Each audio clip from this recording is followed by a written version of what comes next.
I would like to extend a very warm welcome to all of the colleagues and friends and concerned citizens who have joined us. Also, some senior people working in the government who are either with us or are expected to join us shortly. We have upon us a calamity of extraordinary dimension. It was, many people were saying when 2010 floods happened that this is a once in a lifetime or once in a 1,000-year event, but clearly that's not turning out to be the case. Now, of course, the floods of this year have happened, and they have inflicted the damage that they have both on lives and livelihoods. And the government is responding in various ways, as are ordinary citizens, which Pakistanis have demonstrated over and over again, a remarkable capacity by private citizens and generosity by private citizens to respond to such calamities. But we are gathered today to talk about what to do if these events become more frequent, to talk about whether we can expect frequency in these events. Can we predict when these events are likely to occur, and at least give sufficient warning for people to avoid the immediate impact on lives and livelihoods? As people say, Bangladesh, when it was confronted with the floods in June this year, Bangladesh had put in place several measures that allowed them to minimize the immediate impact on lives and livelihoods. So what we are trying to do is to have a discussion which is essentially in 4 blocks. The first block is trying to predict whether we have models and we have experience from other countries which allow us a degree of prediction. At least it's sufficient prediction so that we can have a timely warning to allow people to move to safety and avoid the immediate impact. So that's one block of issues that we want to discuss.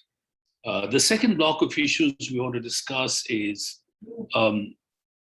what kind of impact can we anticipate such events will have whenever they occur, both in terms of lives and livelihoods.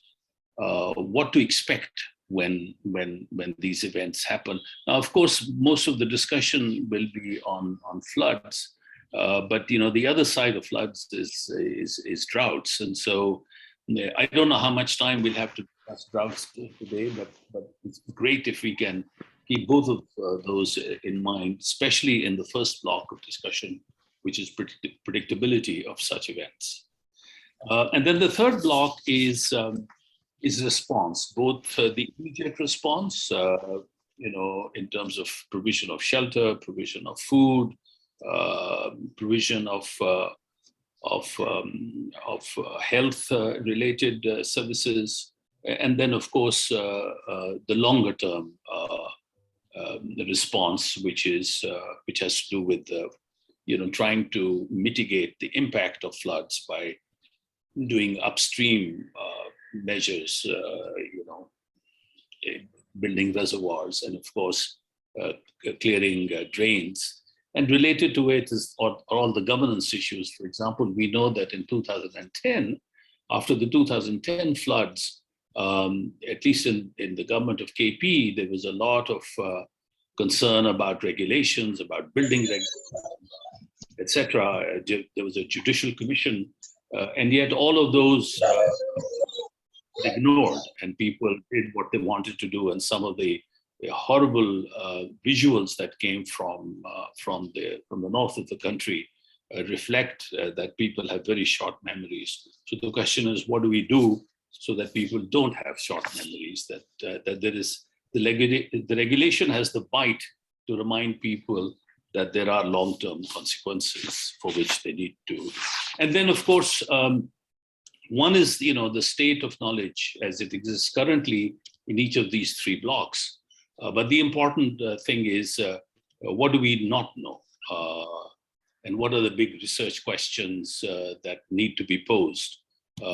Which is where really, this is a jointly hosted event by the International Growth Center, which is a consortium of London School of Economics and Oxford, and the Consortium for Development Policy Research. So it's a joint event, and the research question really is then to send those research questions up to the international community of researchers to see what can we learn from other country experiences, what we can do given Pakistan's specific situation in order to be better prepared. So that's the introduction I wanted to give. There is some echo, so if people will turn off their mics, that'll help. So that's the introduction I wanted to give. It would also be nice if under each block we could identify what we know about who's doing what. Government may be active in some areas. In some areas, NGOs will be active. Some research centers will be active in other areas. And it'd be nice to have a list of people who are active in each of these blocks of discussion that we will have. I have requested some people who are also very actively engaged, some NGOs who are actively engaged. I see Simi Kamal with us. She's been actively engaged for a long time on water issues and continues to be very active in the NGO communities. I expect somebody from PPF, our current acting CEO, to also join and tell us a little bit about what various government departments are doing, including the Pakistan Poverty Alleviation Fund in this area. He'll join us a little bit later as soon as he comes back from another meeting. So let me stop there and let me start the first block of discussions. We have, the question here is understanding the trends and patterns in these cycles of floods and droughts. What is the state of knowledge? And whether we can use that state of knowledge to have sufficient prediction so that we can give timely warnings to people to move to safe areas, and of course make sure that there are safe areas for people to move to, as Bangladesh has done. So that's the first block of discussion. I see with us Professor Salim Ali from Delaware University. He's head of the Department of Geography there. Salim is well known. He writes extensively. He comes to Pakistan extensively, and it's always wonderful to speak with him. So Salim is with us. I see Mr. Zahir Gardezi with us, who's in this block. The people that we identified who will speak on these issues. We also have Mr. Nasir Javed. Is he with us? Has he joined? Yes, us? Very much. Okay, Javed Saab, Nasir Saab, welcome. And we have Mr. Imran Saqib Khalid.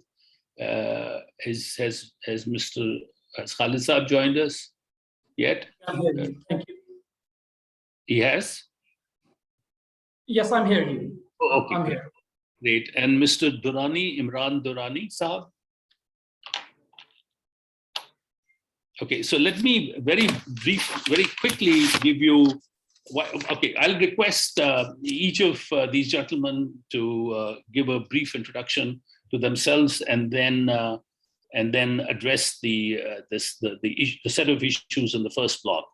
Let me start with Salim. Yes, thank you very much, Dr. Nabi, and I'm delighted to connect with everyone, although it is on a somber topic. So apart from my academic roles, I also serve on 2 United Nations panels which are relevant to the discussion. One is the science panel for the Global Environment Facility, the GEF, which is a multilateral trust fund that supports all of the major environmental treaties, including the Convention on Climate Change. And so we review all of the proposals that countries submit to the GEF, over $2 million. And one of my concerns has been that Pakistan has not been submitting many proposals that would try to address some of these issues, and there are resources available. The other is the United Nations International Resource Panel, where we advise UN member states on resource security issues and how they can be measured, and early warning systems can be developed as well through that. So what I see here, clearly is a situation where we will need to move towards a different kind of planning horizon. And my own academic background is in environmental planning. And so, planners by definition are focused on the future. And there's been a kind of a stigma attached to planning in the past, because there's this sense that it's central and it's somehow not deliberative. But there are ways of doing deliberative planning, and early warning systems around that are going to be critical. So I'll try to, you asked us to cover both extreme events, right? Droughts and floods. And that's how actually the international community addresses these issues, is through extreme weather events, which can mean both excessive precipitation or lack thereof. The extent of this flooding, and you gave the example of Bangladesh, which is instructive in many ways, was such that we have to think about, redesigning human habitation systems. This is not just going to be around, make one solution around drainage or dams or flood control, or it will need to be a multi-pronged strategy, because it is a complex adaptive system. In the case of Bangladesh, they are living in the world's largest riparian delta. So the Ganges-Brahmaputra delta system, they have adapted to living both on land and in water. So it's a different dynamic. Most homes there have boats, even though the population density is much higher than Pakistan. And so, we have a situation where it's a different adaptive mechanism altogether. Now, some parts of Pakistan will need to likely adapt to that kind of habitation system. And that's, in terms of preventing loss of life, especially, that's going to be absolutely critical in our northern areas, having people have those resources. And it doesn't always require a lot of investment, rather than, we have people putting children on charpais and taking them across rivers. This is really awful. And there are ways in which we can do that. So I think adaptation is going to be key in that regard for the flood part. When it comes to droughts, with droughts, the biggest concerns are food security and, of course, cash crops for export, which may be impacted. And there it's more in your realm with the IGC, and the economic kind of adaptive mechanisms need to kick in. So diversifying the economy, figuring out mechanisms of food security, which are able to provide crops which are more drought tolerant. There is a role, I'm very much a technologist in this regard, for having better breeds of crops, and even GMO crops in many cases, which would be appropriate. I think that is going to be critical. Drip irrigation mechanisms, those kinds of technologies have existed for decades, but we have not effectively implemented them because there is always polarization about scale. So I think that is more economic solutions. I'll leave it at that because we have quite a lineup. I don't want to take too much time.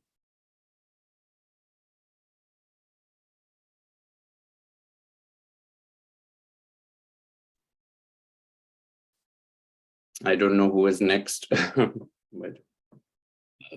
sorry, I'm speaking next, but I was okay. I was on mute. I fixed that.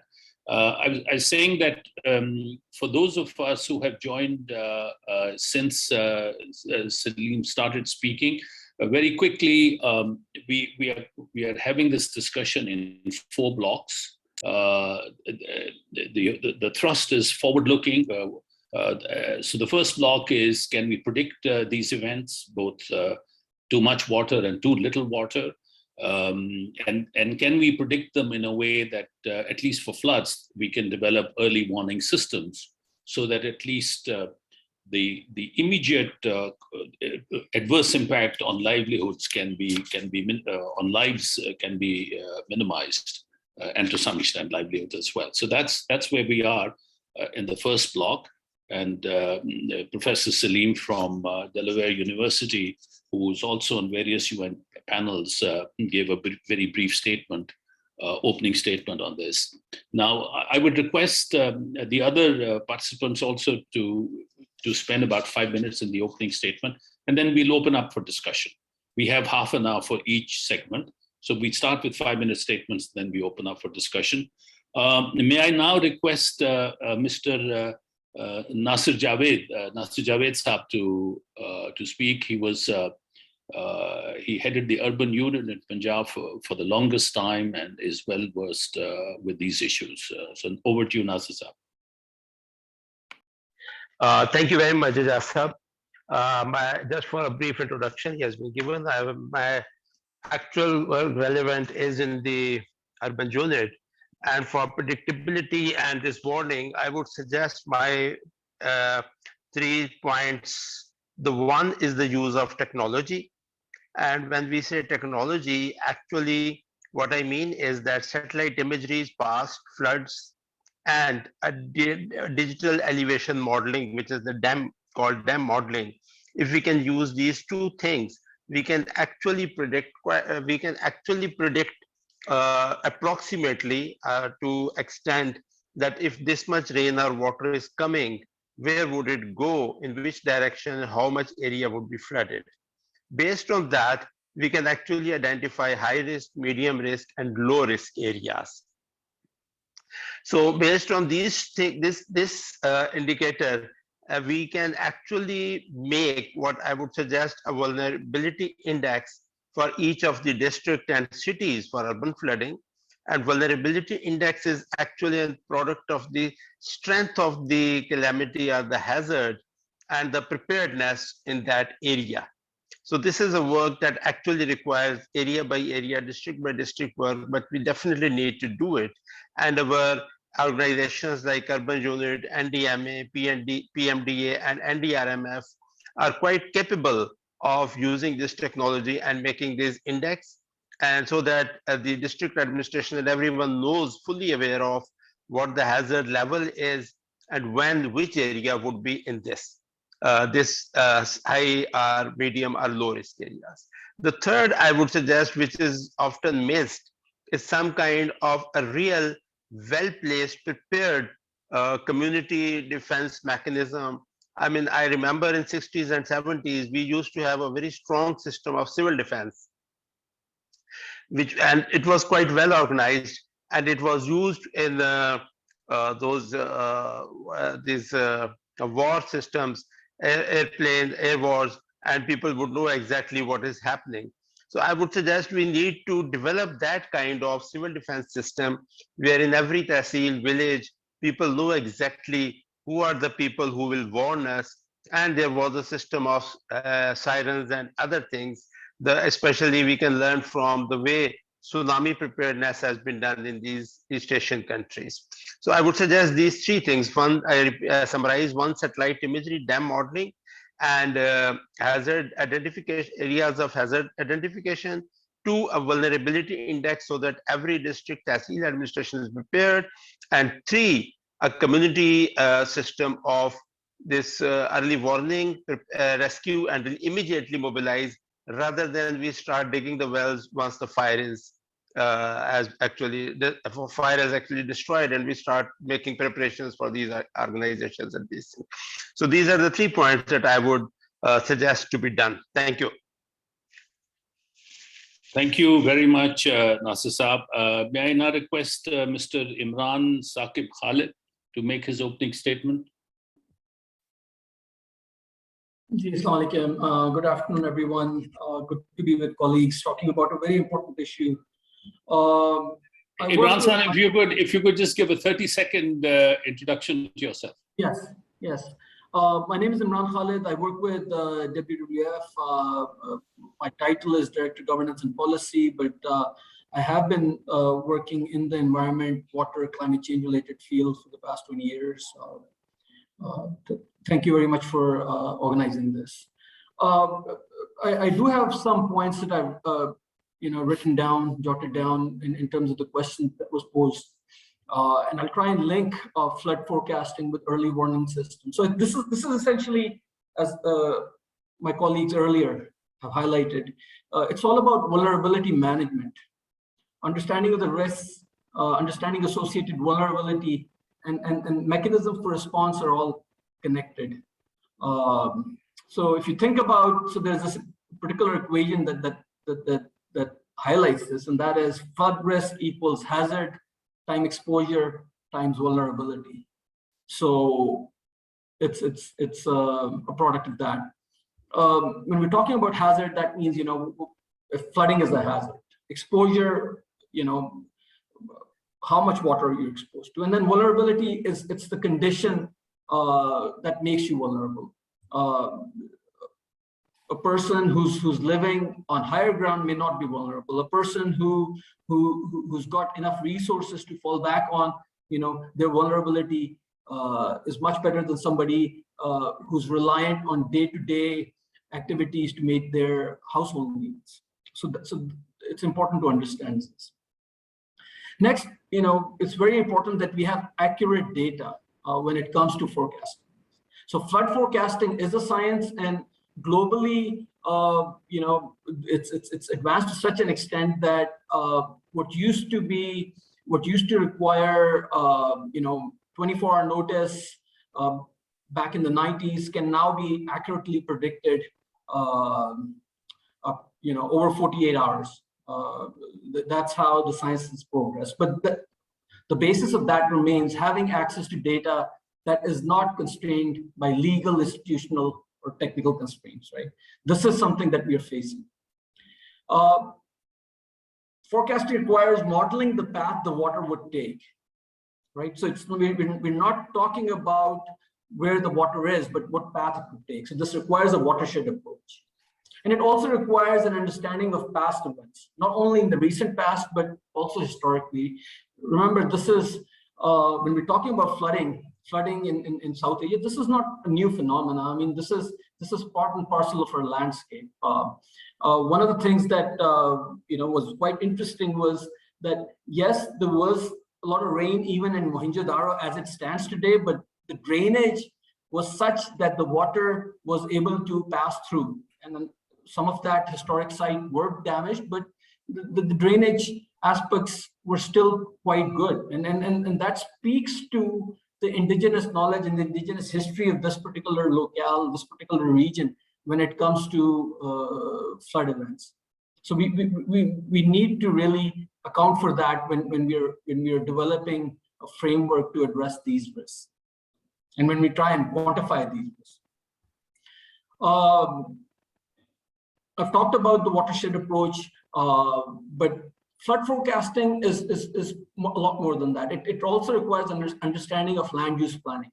So what models and information might have been adequate 10 years back may not be adequate right now because of the way we've developed. We're encroaching on the river plains. We're in the path of the water bodies, and we're in the path of the drainage area. So that's important. Flood prediction methods focus on key points along main rivers, but they overlook the tributary networks, right? So again, the watershed approach comes here. So you need to have information across the board, across the watershed, so as to account for flows not only in the river, but also the waters that are coming through the tributaries. Not only in terms of our response later on, but also because the tributaries can result in excess water in the tributaries can result in flash floods. So if we are to holistically address problems in regard to flood forecasting and indeed flood mitigation and response, the watershed approach is important. Land use planning, as has been highlighted, is key. And we need to understand the role human dimensions play in all of this. So we need to look beyond the point of flood impact to the points to the origins of that particular raindrop, which joined a multitude of others before turning into a flood. As such, real-time measurements of soil moisture, soil saturation, groundwater levels, information via rainfall radars, that's going to be important. But add to that land cover, all of these things are integral when it comes to forecasting the impact that the forecasting the flood events might have. Flood hazard mapping is something that's missing. We really need to develop flood hazard maps and risk assessments right down to the district level, if not the SE level. And then they need to account for normal flooding, 50-year flood, 100-year flood, and perhaps thinking about climate change, really extreme weather scenario, and see how that would work out. These flood risk maps, they'll highlight the economic activities, agricultural coverage, where people are living, what kind of development is happening, where the transport networks are. And that will really allow for us to have a holistic understanding of the situation on the ground. So where do we stand? We're lacking in tech capacity, as I see it, technical, financial, human resources. Look at the Pakistan Met Department. It's understaffed. It does not have the relevant expertise. There may be expertise in the individuals that are there, but given the sort of crisis that we're facing every few years, we need to be better prepared. And for that, we really need to enhance their capacity, technically, financially, and in terms of human resources. Ansab, let me say, you made some fantastic points. Sir, if you give me a minute, I'll just wind up. Okay. I'll just wind up. I'm about to wind up. So we know, because we're talking about forecasting, we know that this was in the flood protection plan 4 that the government put out. The coverage of Balochistan and Sindh is lacking as compared to the upper Indus Basin. And vis-a-vis early warning system, and I'll just conclude here, we really need to focus on community level understanding of that information. So the early warnings are there. It's just that they're not being translated into a language whereby people are comprehending it and are able to take decisions that address their local needs. And finally, one particular thing that I wanted to add was that flood forecasting is easier when it comes to the rivers. It's much more difficult, and associated early warning systems therein, that's also affected as when we're talking about hill torrents or the Rudkoi that comes down the Koi Suleiman mountain range. So I'll just stop here and look forward to hearing from others. Thank you so much. Thank you very much. These are all extremely valuable observations that you've made and things to think about. Let me request now Mr. Zahid Gardezi to give his 5-minute opener. Thank you very much, Dr. Janagi. I'm really grateful for adding me to this group. By profession, I am civil engineer and environmental engineer as well. I have been heading a water and sanitation program of ERA earthquake 2005, if you remember. After that, I recently got retired as Director General Local Government Azad Kashmir. So I will just make 2-3 points only regarding this predictability and then immediate responses. After earthquake 2005, if you remember, this terminology, disaster risk management, DRR, these chapters were added in various courses and programs of universities. That was the first time, I think. Similarly, we heard a lot about early warning system after earthquake 2005. So I will go with Dr. Nasir Javed, that definitely today we have to utilize the IT tools we have, and that is the best, I think, technology we can make use of that for predicting such kind of not only floods or droughts, but any disaster, I think. I think this August forum, what I would suggest, we should be focusing on all kind of disasters instead of only floods, because now the floods is there, so that's why we are talking about flood. To me, actually, one of the main issue is that our municipal administration or civil administrations, they lack in capacity. The second thing is commitment, definitely. With the, as a nation, unfortunate to say that lack of commitment. And today we are talking about the floods, and it will over. Once it will over, we will forget that. For this, I would suggest that raising awareness among the communities. That is most important, actually. I'll just quote an example of this COVID last 2 years back when we came across this COVID-19. This helped a lot. In Azad Kashmir, I was heading the local government department, so there are some 1,600 villages only in AJK. So we formed local community coordination mechanism over there, and then it was declared by the NCOC as the best model in the country for social mobilization, because to raise the awareness about SOPs of this COVID and the threats and how we can make ourselves safe from this COVID. So awareness was one of the major initiative, and I think once if the communities are aware, the people are aware, it will minimize the damages after. Then hazard mapping, as said by our colleague from the WWF. This was also introduced after earthquake 2005, and particularly in AJK and KPK areas, the hazard mapping was carried out. So I think we should think about that as well, hazard mapping. And as Dr. Nasir Javed Saab said, once we used to have the civil defense system, that was again a sort of engaging the civil society, actually, the local communities. So these are a few points from my side, I think. Thank you very much. Thank you, Zahid Saab. Thank you very much. We have Mr. Imran Durrani.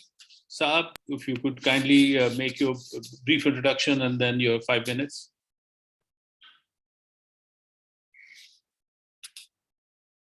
Imran Durrani Saab, is he with us? Can you hear me? Yes, Hello? we can hear you. The Portland City Authority, Quetta at the moment, at present. I did research on the same problem for climate change impacts on the groundwater of Quetta.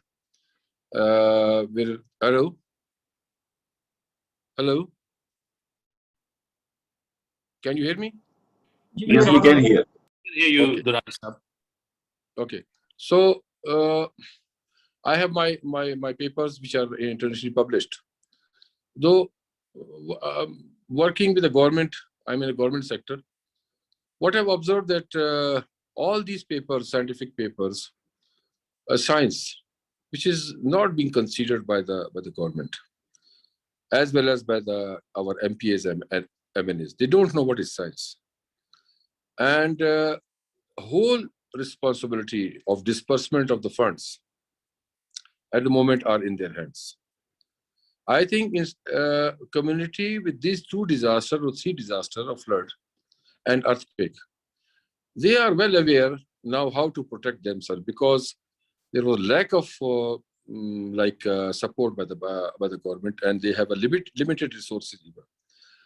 Army has done their job. Civil system is completely collapsed.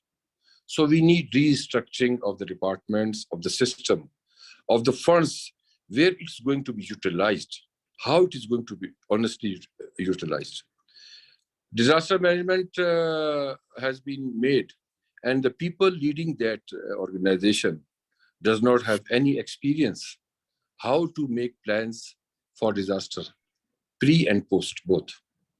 So previously Gaddazi Saab mentioned that community awareness must be there. Community is aware now. Okay, we must set up a plan to aware our MPs and MNAs and assemblies, national and as well as provincial. Until or unless they will not be communicated, they have been communicated by this disaster. They have seen by themselves. Now, what they were doing was, some of the MPs, they came to the site and they was distributing 1,000 rupees per household. Just imagine, people have refused to take that money. So research is there, my department is there. I appreciate my department. They're very talented people. They have the system around for monitoring of the weather. They have precast systems. They have written several papers on that. I'm part of that. So how you are going to educate the government officers, the bureaucrats, as well as the MPs? Who has the power and the money? You and me, means the scientist people, are just sitting around here, and we are helpless to help people. I have been to International Federation Red Cross, Oxfam, Mercy Corps International. I've gone through all these relief works in 9/11. I have been to flood activities like Balakot and in Quetta as well now. I see with my open eyes. The country became, you can say, human power is not being utilized properly. We want restructuring of the departments, restructuring of the planning commission, fund resource system, how they're going to fund this. There's a huge gap between the funding and the implementation. They don't know what, nobody comes here in Balochistan as far as I talk to about Balochistan. They don't even come here to monitor what they have done. Some of the officers, some of the funds, some of the MPS has been utilized properly. World Bank is active. They are utilizing, they are making watershed management. They are making a model villages where drinking water, irrigation water is there. So for forecast, how you are going to forecast the disaster coming to you? People have made houses just at the edge of the rivers, hotels at the edge of the rivers. They have built their houses within the rivers. So how it is openly, we can say that all mismanagement by the time to time from the last 3 decades or 4 decades. Nobody thinks the climate shift is not being understood by even by the most of the top people. Imran Sahab, thank you. These are great observations. We will focus on these as the discussion pans out. Given the time constraint, I just wanted to pose 2 or 3 very specific questions having to do with predictability about weather patterns, and I think people who have the technical knowledge can tell us whether we should, when we commission future work, whether these are the right areas to focus on. One is that there's been a westward shift of the monsoon. So we now have areas receiving huge volumes of water that had not received such quantities of water before. Question is this pattern going to become the new pattern? If it's going to become the new, so the one is this long-term predictability of the change of the weather pattern. If this is going to be the new pattern, and if the monsoon, the heavy volume of water in the monsoon is going to be a regular feature, then of course we have the option of looking at we can exercise some geographical options. These are the districts that are likely to be the most vulnerable, and therefore this is where we need to work on on the next 2 or 3 blocks of discussion that we have: impact and response. So my question to the geographers, and I can look at Salim in the eye through the screen, how predictable are these new patterns, both in terms of the westward shift as well as greater volumes of water that the monsoon rains bring?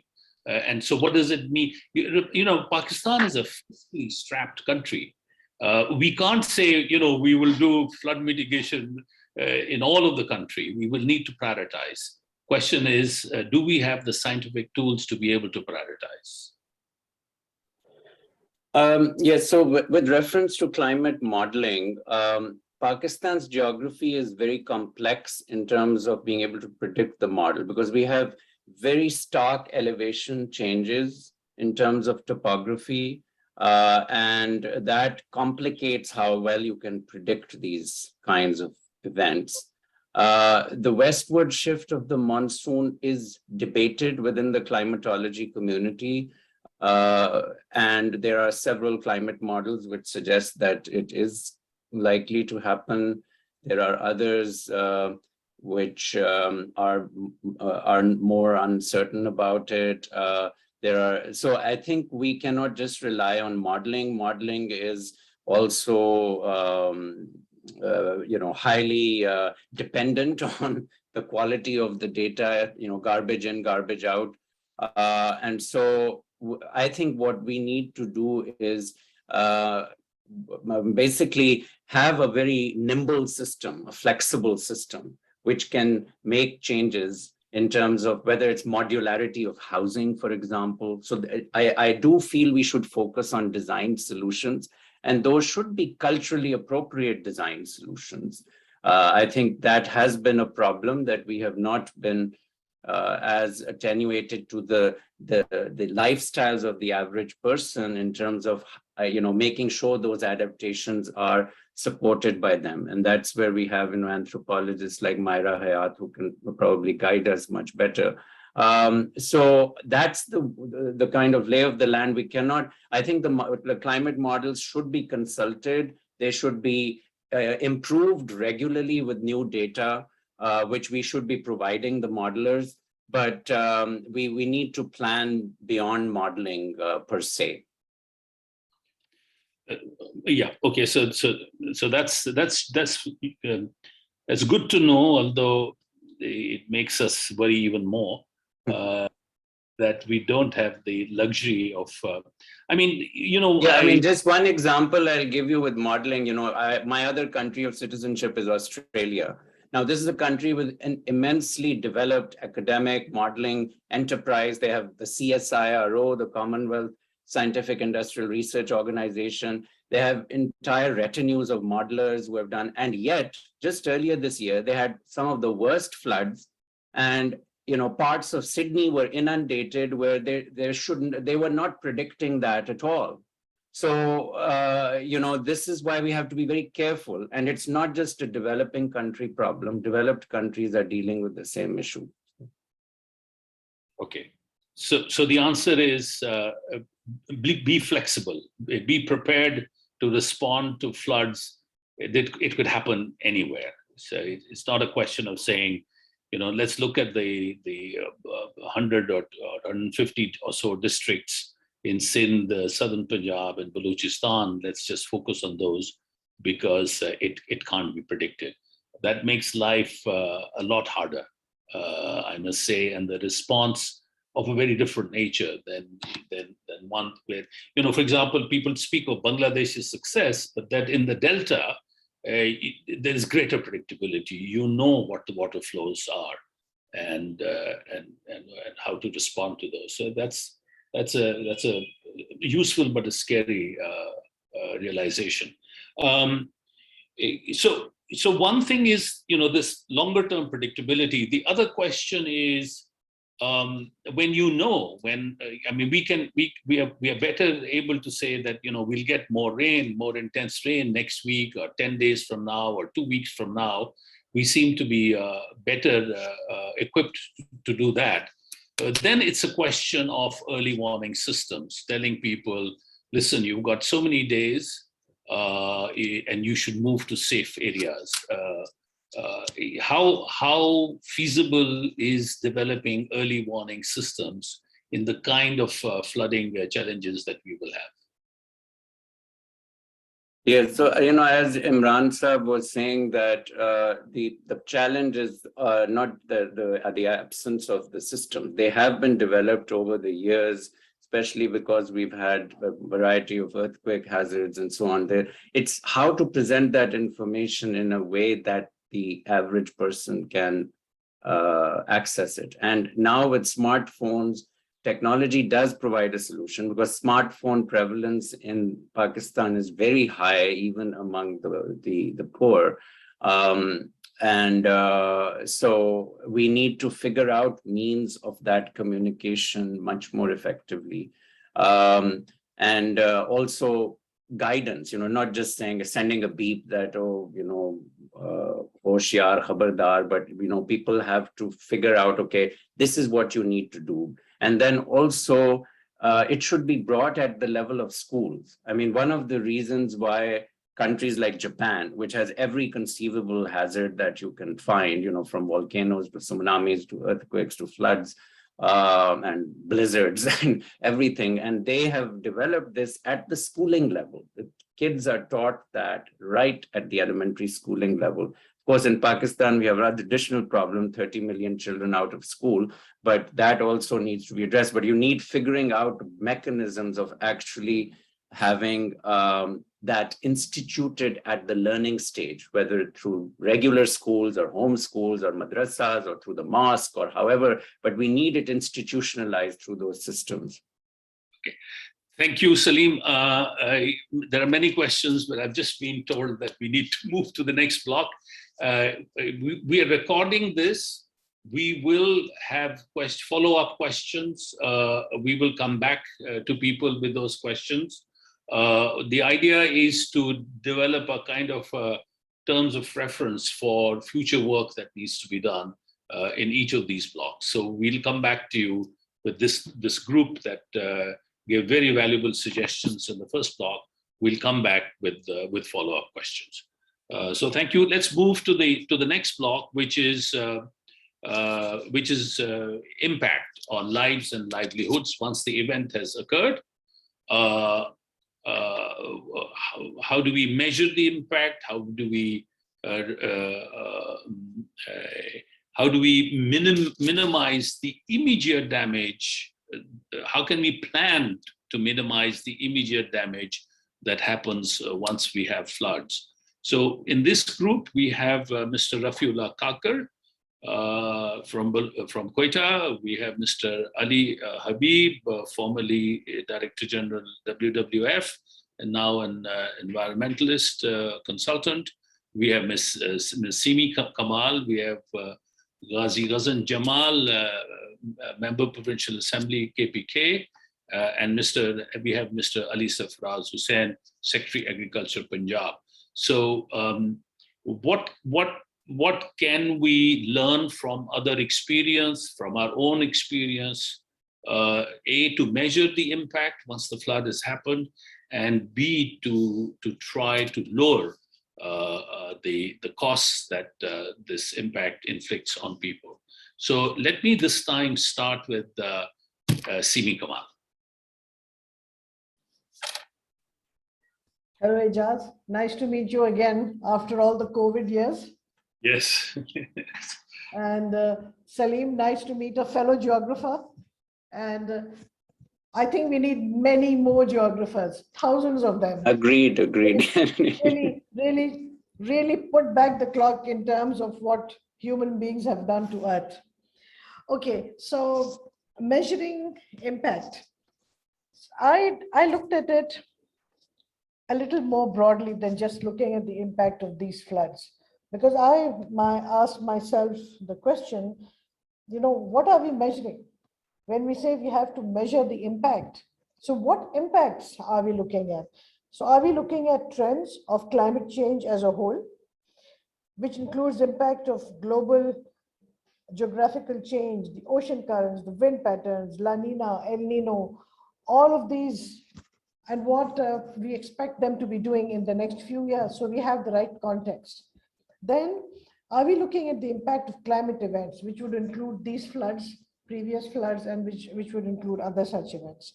Then are we looking at the impact of the response to these events, whether they are global or whether they are local, as we say? And then in planning terms, and then in implementation terms. So for example, if you're looking at these floods, what did we do with the floods of 2020 and 2021? And yes, whereas many people were saying it was the one-off, we geographers were saying, no, this is going to keep on happening. And so we have to plan much longer term for this. Then there is an issue of what is easiest to assess. So the loss in economic terms is very easy to assess because, you know, we are geared to getting economic data. And now we are actually living in a post-economics world when we are moving to degrowth, and we would have to move to degrowth for human survival. So what is it we are looking at? Loss in terms of how many billions were lost. I mean, if you pick up the newspapers today and you look at all the opinions and the data which is coming, it's all economic data. How much land we have lost, how much productivity has been lost. In Sindh, we are saying that we have lost 3/4 of paddy cultivation, only 25% is left. So now we are saying, how do we save that? And so we have all of that data. But more importantly than that, what about the loss of the human spirit? What about the loss of the health of our water bodies? Because we know that the direct impact of climate change right now is most acutely felt and most obviously felt on water. You know, rivers changing courses, sea level rise, all of those issues. So are we looking at those impacts? Because all of those are interlinked. And if we don't understand them, then we are going to lose predictability for future events. Now let's come to the next question. How can we accurately measure? Obviously, we need rigorous research. And how do we do rigorous research in a country where you can't take a tablet out to get data? You need NOCs from God knows how many bodies before you can go anywhere and collect data. So part of the reason why we have such poor quality of data is that it is so hard to access. So that enabling environment, where is that? And yes, I agree with Salim completely that there has been a spate of over modeling, you know, and as he said, garbage in, garbage out. You don't get the right data, you get the wrong models. And so, you know, technology without the right context is really garbage. So you may have the best technology, but if you are not getting data which is authentic, how are you going to measure the impact? So measurement is a big issue. Now, everything that we've discussed today is so much about unpredictability. How do you measure unpredictability? I mean, what has happened in the last year was not predicted by many models, not even the IPCC models. It's all happened a lot sooner than we thought. We are already at 1.5. We weren't saying this 3 years ago. How do you measure unpredictability? Now, that is a real challenge for scientists, for geographers, for hydrologists, and we have to find a way around that. But at the same time, we have to change the way we measure and what we measure. So are we going to continue measuring growth and development? Okay, or are we going to measure something else? Are we going to measure in terms of what we need for survival? And what does degrowth mean? Because whether we like it or not, that's where we are moving. Then the physical properties, the extent and quality of water, then the human condition, the well-being, the livelihoods, the happiness. You know, when we talk about economic impacts, are we talking about what's happening to the lives of the 80 richest men? And I'm saying men in this world who are ruining the globe. Are we talking about measuring the livelihoods and the survival? We don't have the tools to measure how the poor live, and the world is moving towards poverty. So these are all new things we have to think in terms of how we measure impact. Now, to the direct question that you put, Ejaz, about the floods, we had fluvial, and convectional rain types of floods all at once. In Sindh, that is what was happening. As a geographer, Salim, that's very hard for us to imagine how these would happen together. But this is part of the challenge of global climate change and change in weather patterns.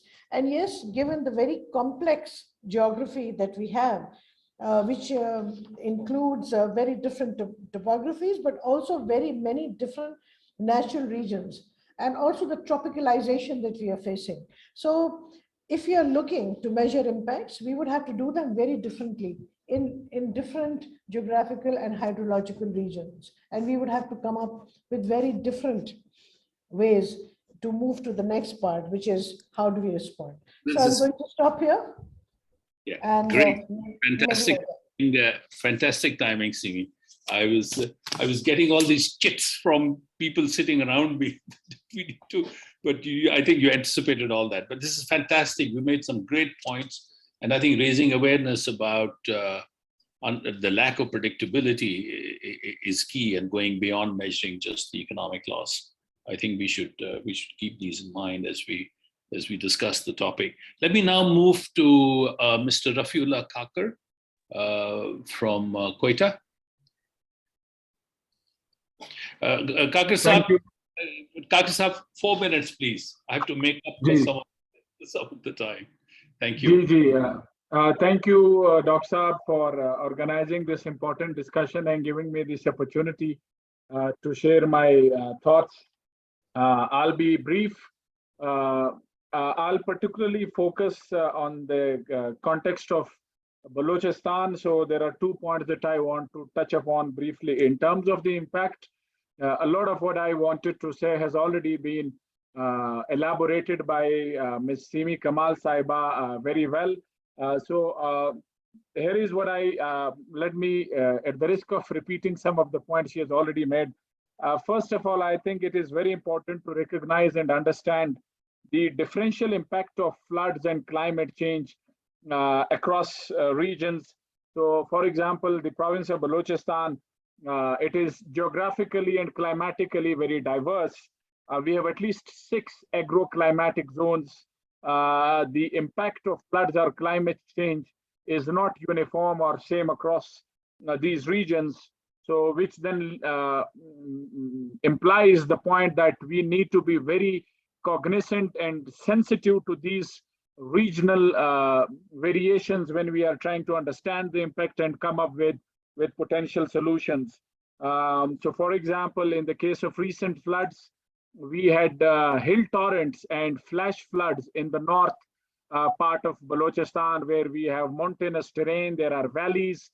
These flash floods and hill torrents caused abrupt and intense destruction, but we don't have water standing in these areas. There is no issue of water inundation, but the intense and sudden impact of flash floods. And then in the south and southeast, the area that borders Sindh, we call them the Kachi Plains. These are the plains areas of Balochistan, which are connected with the Indus River system via the canals. These are the plain areas, and here the impact is almost similar to the one we are having in central Sindh. We have issues of water inundation. So the first point, similar is a situation in the south, in the Siklas Vela and others. So the first point I want to make is to understand and be cognizant of these variations in order to understand better and come up with a different strategy. The last point I want to make, and I'm sorry, Dr. Saab, if I'm already jumping into the next part, but this is a quick point I want to make and I'll conclude. Once we agree on the technical solutions, which are very important, once we have a clear strategic roadmap and strategy on how to go about climate change mitigation and adaptation, I would also like to highlight, since this point has not adequately been elaborated in this discussion, I think it is also important to understand the political economy of flood management and climate change adaptation. One major takeaway for me as part of the government is that climate change and flood management are orphans among the various policy sectors that are competing for high-level policy recognition and resource allocation. The political economy of elites is not aligned with with managing floods, with taking climate change seriously. So no matter how good policies and strategies we make, unless the elite interest is not aligned, I just want to bring the attention of this distinguished group of scholars and practitioners to this as well, that in addition to working on the technical bits, technical interventions, we would be better off if we also incorporate political economy analysis into it as to how to strengthen and empower in both de jure as well as de facto sense the institutions that are mandated to act on climate change and flood management. Thank you, Dr. Kaksa, thank you very much for that concise and hard-hitting statement. Let me ask Ali Habib to speak next. Thank you, Dr. Nabi. I have a couple of slides if I think the organizer can put them up, and I'll try and cover them within 5 minutes. So the theme of measuring impact, I'm going to select measuring the impact of what we had promised to do, because I think that is also important to measure.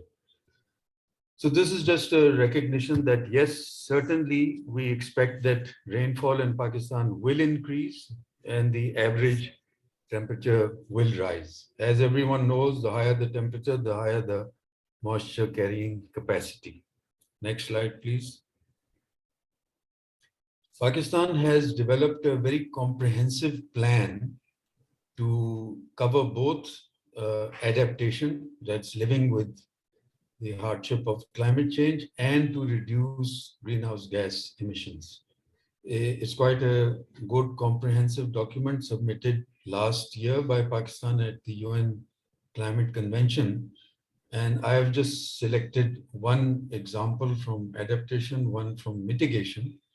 So the one from adaptation is a very large program. It's called Recharge Pakistan. I'll talk a bit more about that. In terms of mitigation, we have promised that we'll try and reverse some of the newly planned coal power plants. Next slide, please. Ugly slide. So the Recharge Pakistan project is about utilizing natural depressions, mostly along the Indus River. And the large map you see on the right side is part of the plan. It's an approved project from the Green Climate Fund. The early implementation has started. And the Ministry of Climate Change is the key government agency, but a number of other organizations like WWF and various government departments are involved. So the idea is to use natural depressions along the Indus to divert excess water flows.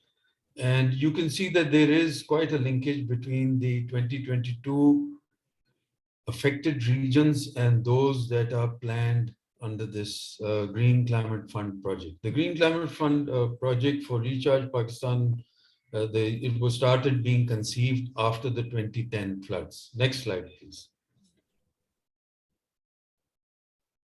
Ugly slide, please.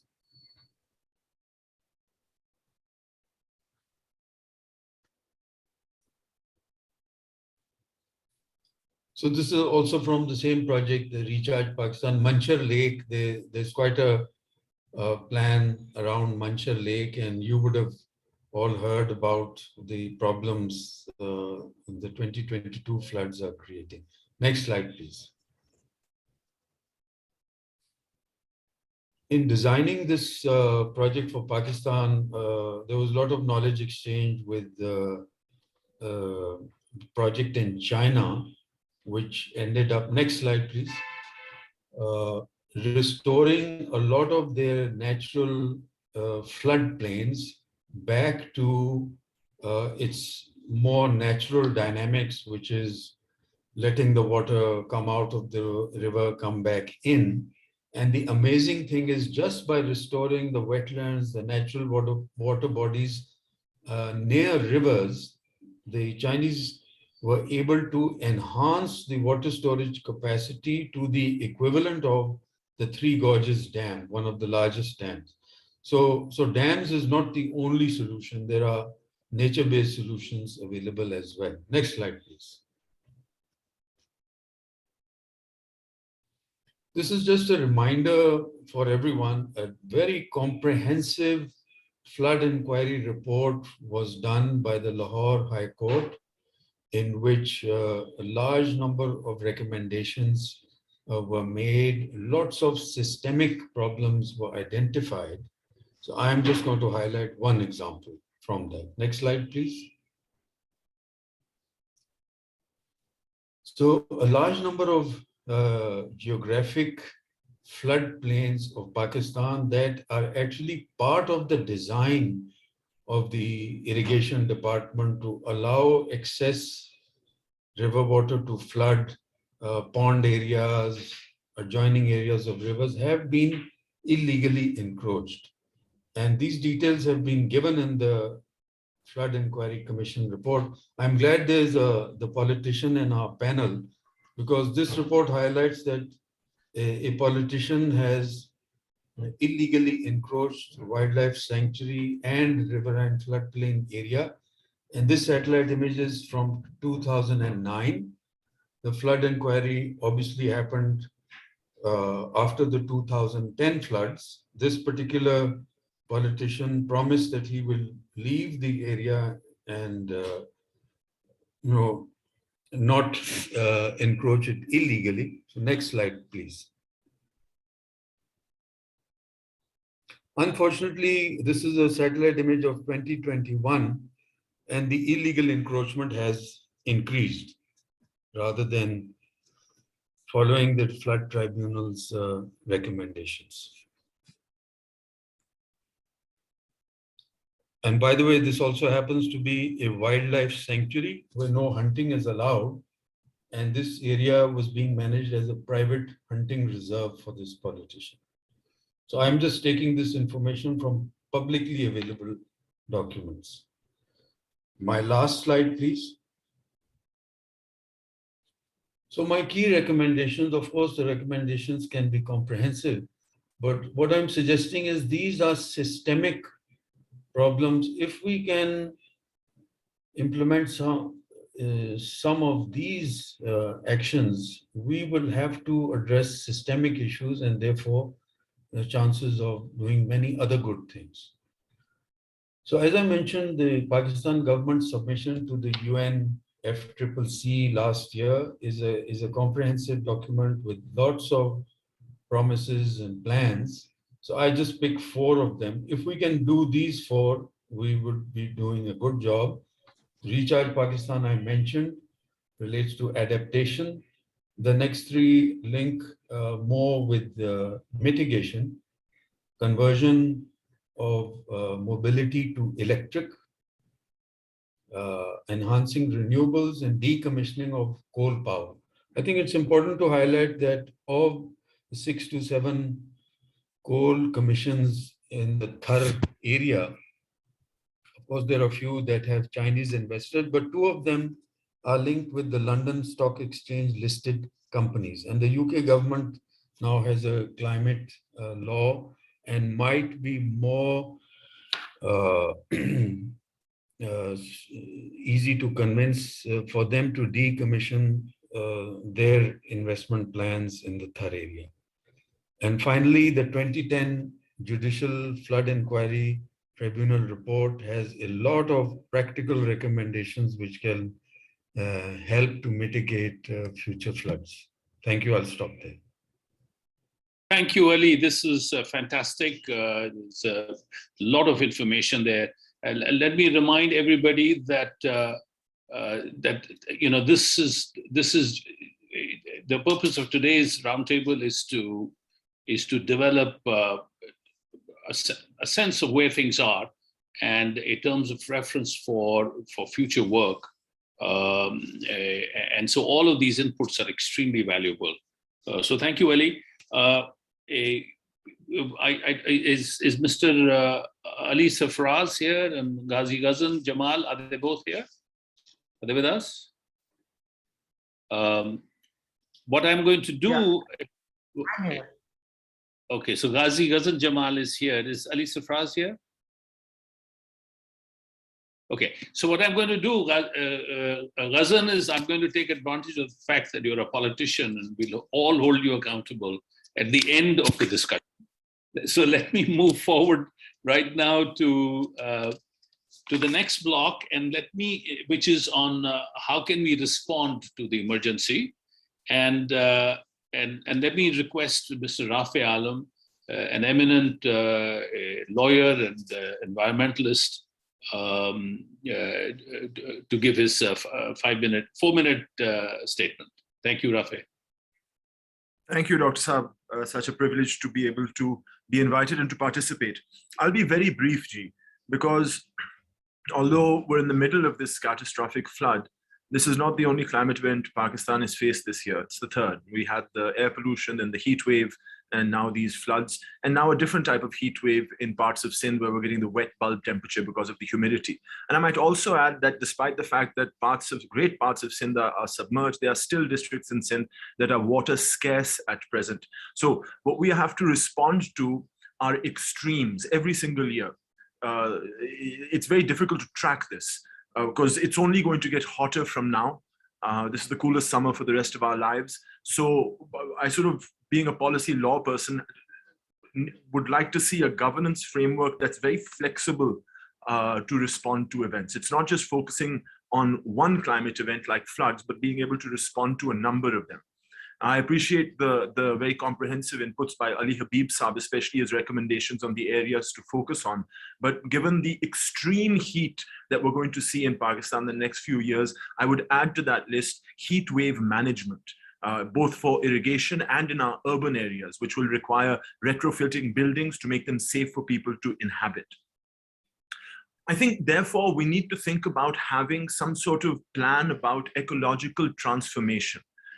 France, as a matter of fact, has a ministry of ecological transformation. They have a vision about where they want to go and how they're preparing themselves for it. And I think we need to understand that we lived in a country where the majority of the water resource has been used for agriculture, and most of the workforce is there as well. We need to envision a future where extremes of weather make that sort of practice very, very difficult. So ecological transformation is something I think on the policy side we should be thinking about. Speaking about water policy, I think that, again, I think it's been mentioned before that we have plenty of legislation, but I just want to point out the river ordinance of KPK of 2002, which prohibits any sort of construction within 200 feet of a river, which has been practiced in the breach since then. And of course, the new water laws in Punjab in 2019 and KPK in 2020, which set up these new water resource commissions and water authorities that are going to regulate all water resources in these two provinces. Those two need to be set up and capacitated. And similarly, the other provinces should be encouraged to have some sort of new regulatory mechanism to deal with water moving forward. With respect to climate change and policy, Pakistan is one of the few countries that has a climate legislation passed in 2017, but the council that it envisions and the authority that it envisions to create policy and implement it have neither convened nor been set up. And so there are vast swathes of policy and legislation that just need to be implemented for us to be able to see some sort of improvement. I'll end there. Thank you very much, Dr. Saab, for inviting me and allowing me to make my submission. Thank you, Rafi. Thank you for that very concise statement. As you know, we will be coming back to you for more words of wisdom and insights and to chart the future course.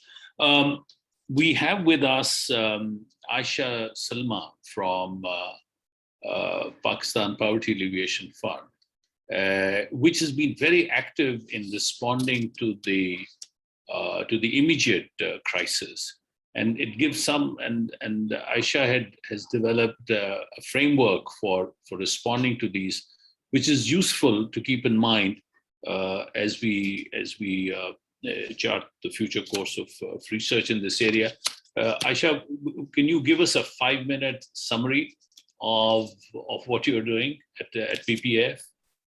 Thank you so much, Osap. Thank you for inviting me to this important conversation. I really enjoyed listening to all the preceding speakers. At PPF, we were one of the first responders on the ground, and just to give you an overall very personal practitioner's observation of how I compare this humanitarian response to what we saw in the 2010 floods and indeed the 2005 earthquake as well, is this is a crisis where I think we did have alarm bells ringing. We did have the NDMA issuing pre-monsoon SITREPs back in June. And I think it's important to note from a timeline perspective, it caught our attention early June. We were following what the data was telling us. We were looking at what some of the different, weather patterns, rainfall patterns, areas that were never flooded before. This time we saw water and extreme rainfalls in those. And it really made us worry, what is happening on the ground. And therefore we had started mobilizing quite early on, well before this caught the national dailies headlines. On 12th August, we were already on the ground on the basis of rapid needs assessment we had conducted through our partner organizations in all 4 provinces that saw about us actually contact over 8,000 people and get first-hand information of their requirements at that time. And it helped us prioritize the aid intervention choices we made. Now, a lot of organizations and indeed the government of Pakistan has also stepped up its response in this effort.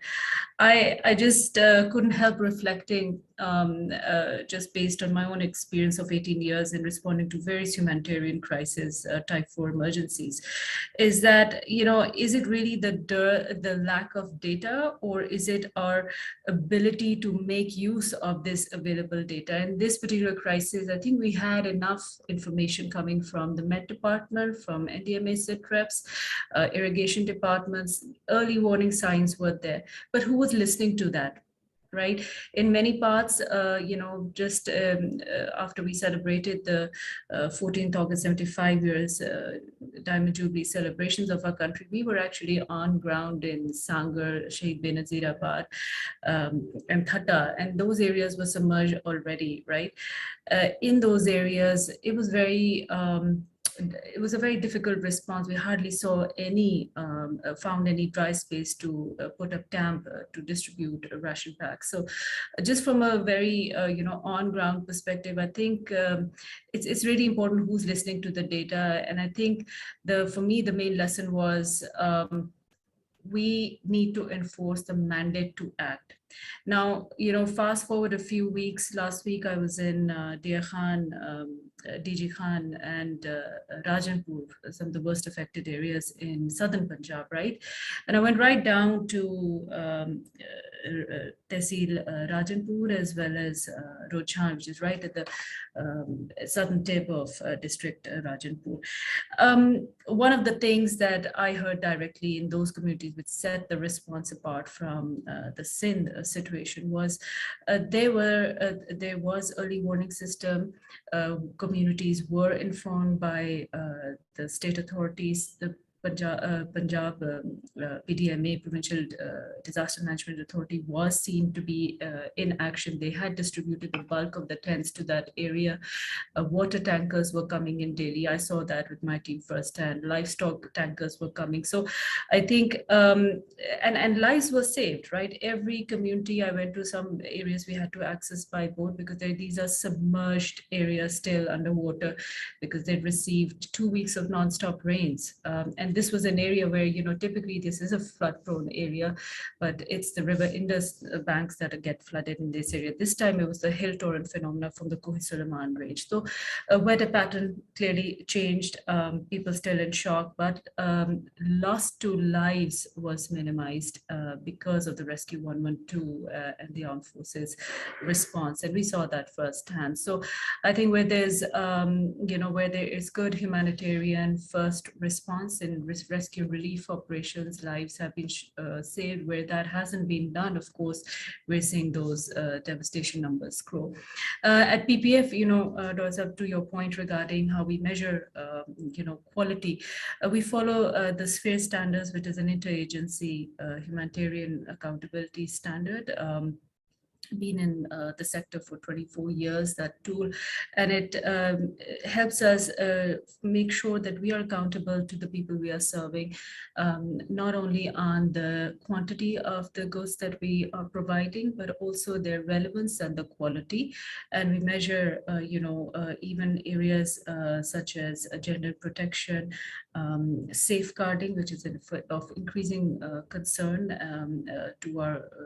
in any humanitarian response. So a huge amount of work also goes into ensuring high quality information and high quality aid at the end of the day to the beneficiaries we are trying to serve. Thank you very much. Okay. Thank you, Aisha. We have Mr. Abdullah Sumbul, Chairman PND Punjab, with us. At least he was with us a short while ago. I can see his screen, but I think he may have moved away temporarily. Okay, so we'll go back to him when he's back on the screen. Let me now turn to, has Mr. Gilani joined us? Do we know? Mr. Asad Gilani? There's Mr. Abdullah Sumbul, Chairman PND. I know how valuable your time is, Chairman Saab. So what I'm going to do is I'm going to request you to make your brief statement, and then we will carry on with our normal format. So if you could just kindly just have a few words with you on how all of this is registering with you, and what kind of use you will make with the kind of work that we are proposing. Thank you, sir. I think it's been very educative. I've been listening to most of it.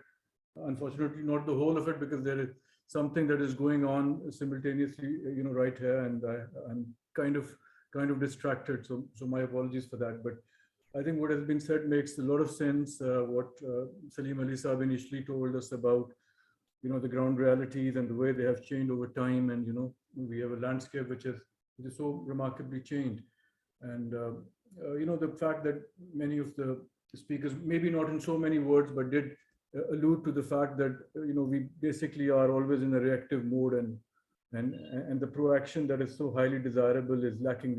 I gathered that, kind of inferred that from whatever is being said, and makes a lot of sense. And I think we are caught on the wrong foot so very often, and it gives you all the creeps that you're struggling.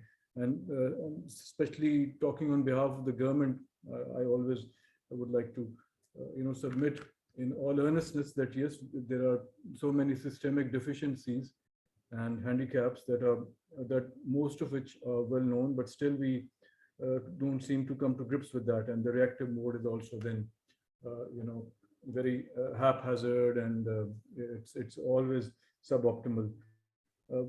Very good points about the fact that knowledge databases and water informatics are seriously deficient, and I think Punjab has been looking at the need for water balance, statistics, real-time simulation models. All that gets talked about quite frequently, because what we are really grappling with at the governmental level are issues of water allocation, resolving issues around water allocation, and then equity, which is also, obviously kind of related to it. We consider a whole array of dimensions and issues. I can talk about them sequentially, but in the interest of time, I won't. But hill torrents management, for instance, which has been very rightly pointed out, I think first by Kakar Saab and then probably by Ali Habib Saab as well, if I haven't gotten the names wrong. I think that's really big for us. There's some good work that is being done right now as we speak. One of the bigger projects called the Soda Dam for the Koh Suleiman hill ranges, mountain ranges, is actually approved by the government and should be afoot very soon. Lots of work. But all these developmental interventions on the irrigation side, on the hydraulic sides, need a lot of feasibility studies and expertise. And feasibility studies take their own time. And I think we've fallen short of the mark there as well. So as somebody who works in the planning and development department, I'm always conscious of this fact that some of the feasibility studies that should have been completed by now have not been completed. And again, we ran into this situation yet again. And that really is a cause of concern. The management of drainage systems, I think, needs to be talked about. I'd like to, sir, come with your approval, like to come at the end, maybe not, summatively, but just to give my 2 cents on this. But I think I like to talk about asset management as well when it comes to our efficiency systems or, sub-efficient systems, so as to say. And I like to talk about training and capacity building, which is also a major concern for the public sector. In the planning and development department, for instance, we just hardly know of anybody who could actually assist us in ascertaining the viability of feasibility documents, for instance. There's just one person that is kind of a go-to man, and you must have, known him as well. So obviously capacity issues are getting bigger by the time. We also, obviously there is a Water Act, and, a lot of complementarities need to feed into that effort. And they haven't really, so the complementarities haven't been worked out. So these are some initial thoughts. I think I'll really like and request that the documentation that would be done for this session, for this effort, may be provided to us, that will really keep us in good stead. We'll take benefits from it, insights from it, and take it forward. So I'd like to briefly come again at the end, if sure. So allowed. Thank you. No, this is fantastic. Thank you very much. I will make sure that we get to hear from you at the concluding stages of this discussion. So let's move forward. Let me now request Myra Hayat to have about 4 or 5 minutes of a statement. Assalamu alaikum, everyone. So I have a few points which might seem scattered, but that's a function of जो मैं आप सबकी बातें सुन रही हूँ, उसके उन कुछ points के हवाले से I have some responses, and I want to share those in addition to my 5-minute spiel, just because I feel that there's a need for these kinds of conversations to advance. Okay, so introduction. I am an anthropologist. I'm an assistant professor of environment studies at the University of Notre Dame. और मेरा जो PhD काम था वो irrigation department के साथ रहा है, and I'm now studying drinking water politics in Lahore. So the pointers that were given to us in the document that was circulated some days ago, उसमें एक बात है पानी के rates की, पानी की charges की. So, again, as we all know, पानी की हम subsidy दे रहे हैं, बहुत बड़ी subsidy दे रहे हैं. अब it's not a simple issue of चले पानी के rate बढ़ा दें, आबियाना ऊपर कर दें, right? Because उसमें वो issue आ जाता है कि छोटे काश्तकार के लिए कम आबियाना makes sense, but then cash crops, big landowners, आप उनको पानी मुफ्त में कैसे दे रहे हैं? How will these distinctions be made? How can a differentiated or tiered system of water taxation be put in place? And I think that it is overwhelmingly seen as a technical issue. कि 85 है, 55 है, रबी और खरीफ का rate इसको बढ़ा दें, technical issue है, मगर वो actually technical issue नहीं है, because it's a very political issue. It's tied to land ownership politics. अच्छा, दूसरा issue आता है, and as an anthropologist, I think I am better placed to speak to some of these very micro level and on the ground sorts of dynamics. एक issue आता है, ये तो assessment की बात होगी ना, कि हम पानी के लिए क्यों नहीं पैसे लोगों से लेते. The other issue is जो हम पैसे ले भी रहे हैं, जो हम चार्ज कर भी रहे हैं आबियाना, उसकी कलेक्शन कैसे होती है. इसमें there is an age old issue, और ये ब्रिटिश कॉलोनियल दौर से चलता आ रहा है. इरिगेशन डिपार्टमेंट और रेवेन्यू डिपार्टमेंट की आपस में नहीं बनती, जुरिस्डिक्शन का क्लैश है, क्योंकि असेसमेंट इरिगेशन करती है, नहरी पटवारी करते हैं. जो कलेक्शन करनी होती है आबियाने की, वो AC के सिस्टम जो पूरा रेवेन्यू का आपका जो पूरी इंतजामिया है उन्होंने कलेक्शन करनी होती है, वो करते नहीं है. So it basically the situation is very ripe for one department to say the ball is in the other department's courts. And जब जाते भी हैं, जिस तरह कुछ phases होते हैं, it depends on which government is in power and when there's more pressure from an organization like the World Bank कि आपका O&M भी नहीं cover हो रहा, इतना deficit में आपका department. फिर इस तरह से जब ऊपर से pressure आता है तो फिर जो lowest level पे हैं, आप जिस तरह नहरी पटवारी हैं, उनको ज्यादा रिन्यूड विगर के साथ वो अभियाने की कलेक्शन की कोशिश करते हैं, असेसमेंट की कोशिश करते हैं. फिर वो कहते हैं कि हमें कोई पुलिस सपोर्ट नहीं मिलता. जब हम लेने जाते हैं पैसे और असेसमेंट देने जाते हैं तो जो जमींदार होते हैं वो हथियार लेके अपने गनमैन लेके बाहर आ जाते हैं कि नहीं, हम ये नहीं मानते, हम ये नहीं देंगे आपको. I'm sorry to interrupt. This is all fascinating stuff. लेकिन मेरे पास स्पीकर्स अभी हैं और मेरे पास टाइम बहुत किल्लत में है. तो अगर आप अभी 2 मिनट में अपने स्टेटमेंट कंप्लीट कर लें तो हम बाद में फिर दोबारा आ जाएंगे. we'll discuss more and we'll have, this is just the opening salvo. हमारे पास बहुत opportunities हैं to continue these discussions. ये तो अभी शुरू हुई है. So if there's time, there's 2 more points. Again, these were points that were mentioned in the document that was circulated. One is about drip in sprinkler, कि ये systems आप introduce करें. Again, I don't know how feasible this is. There is new research that shows कि overall, the cumulative effect is actually not one of water saving. So again, these are presented as, fixes, but actually does it result in water saving or not is a question. Then there's a storage issue.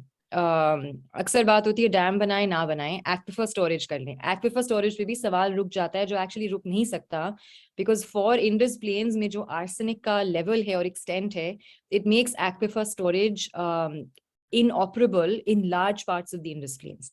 So again, it's a conversation that this is just the opening, and I think I'll have to stop here. Thank you so much, Mara. I really appreciate you winding it up like this. We'll come back to you with much more detailed requests of detailed interventions. May I request Suleiman Ghani Saab, enormous knowledge, civil servant of long standing, has been involved with flood management, agriculture, etc., to get his insights. Suleiman Saab, I could hear you all evening, लेकिन सिर्फ 5 minute है हमारे पास.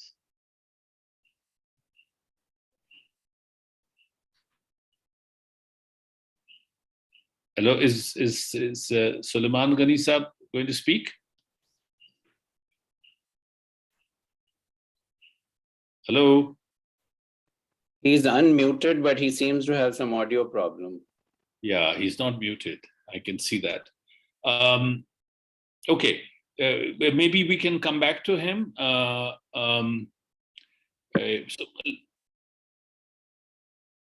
Suleiman Saab, can you hear us?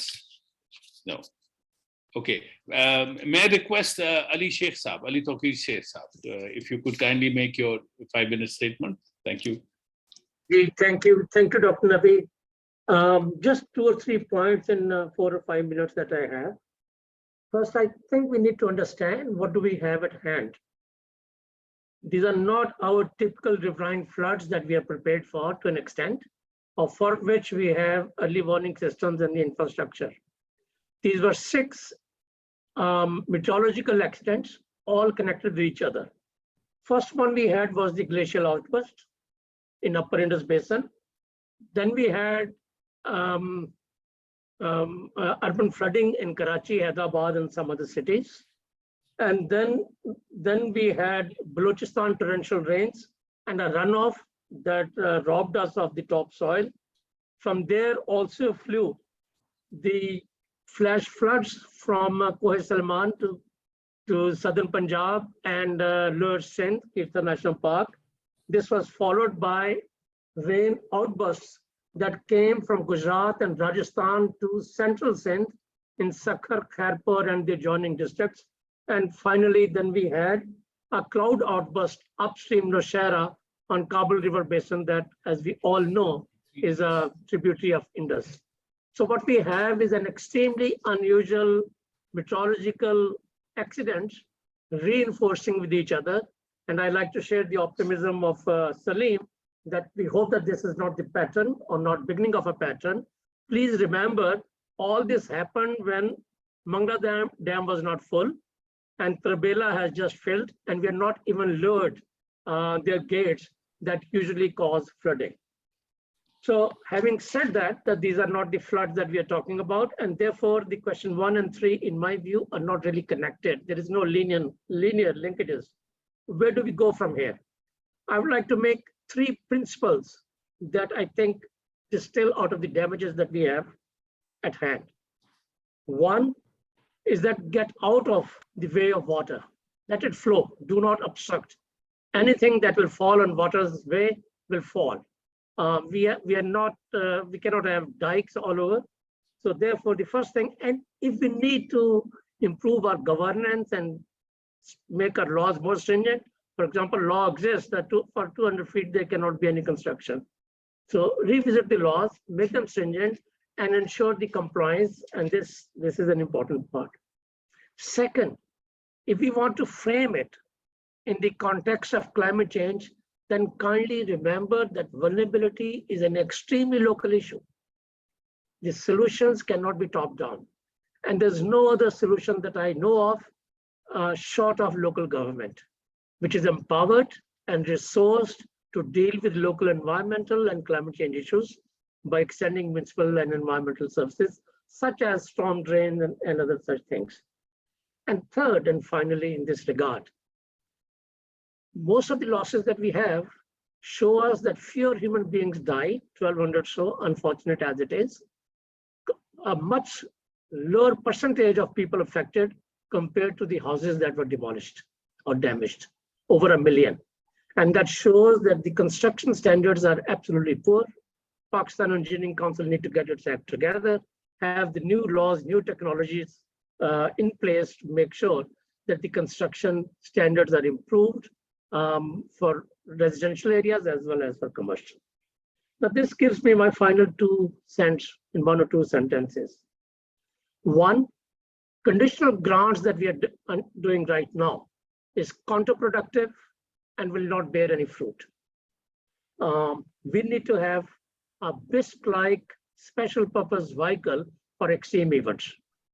BISP is capable of disbursing flat amounts, whereas what we need is an assessment of the damage on the ground of each house at each street level. And second is, this is not truly climate change. These are the impacts of climate change. And floods are very hard to attribute to climate, unlike droughts that you mentioned in the beginning.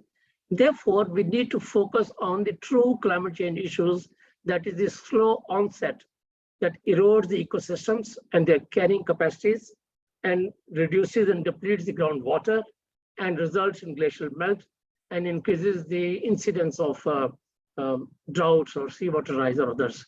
We are dealing with, if we deal with at all, dealing with the impacts of climate change as reflected in these meteorological accidents. I think at the policy level, we need to have a more deliberated conversation of best we can address climate change as we go forward. Thank you. Thank you very much. Sheikh Saab, this is all excellent points which you made very succinctly. And again, we'll be coming back to you for more wisdom on these issues. Let me now move to Mr. Suleiman Ghani. I hope our connectivity problems are solved. Suleiman Saab, you're on. Can you hear me now? We can hear you loud and clear. That's wonderful. Well, I will have to deny you the pleasure of looking at me because my connection is bad. So you'll have to make do with just seeing me. So my first point is that we've been through a lot. What is surprising is that I find nobody referring to the national water policy, which came around in 2018, and which was quite a comprehensive document. As a matter of fact, things like Recharge Pakistan are the kind of strategies that it was looking at. I would just like to very quickly quote from the policy itself, just to give you the kind of things that it looked at. I'll quote its policy objectives. Among other things, sustainable consumption and production patterns throughout the water sector, improving availability, reliability, and quality of freshwater resources and water management, improving watershed management through extensive soil conservation, catchment area treatment, preservation of forests and increasing forest cover, drought management with emphasis on long-term vulnerability reduction, better regulation of groundwater abstraction, measures for long-term sustainability of irrigation system, strengthening of awareness and capacity building, protection of wetlands. And this is something that was referred to earlier also, protecting the belas, which are also such an important part of our culture, and not allow those to be encroached upon. And of course, protection of wetlands and Samsar sites for the prevention of, for the preservation of wildlife, flora and fauna, measures to reduce or prevent saltwater intrusion, climate change impact, assessment and adaptation of sustainable water resources. Now this goes on, and this covers nearly everything we've talked about. This was announced in 2018.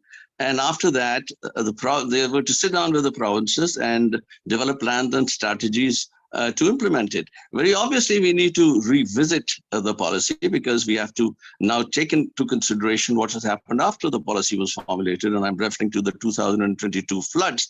So perhaps in the light of these floods, you need to revisit the policy, but the first thing to do would be to formulate or reformulate and re-announce this policy, and also the regulatory frameworks which were indicated along with the policy. We talk about a lot of things.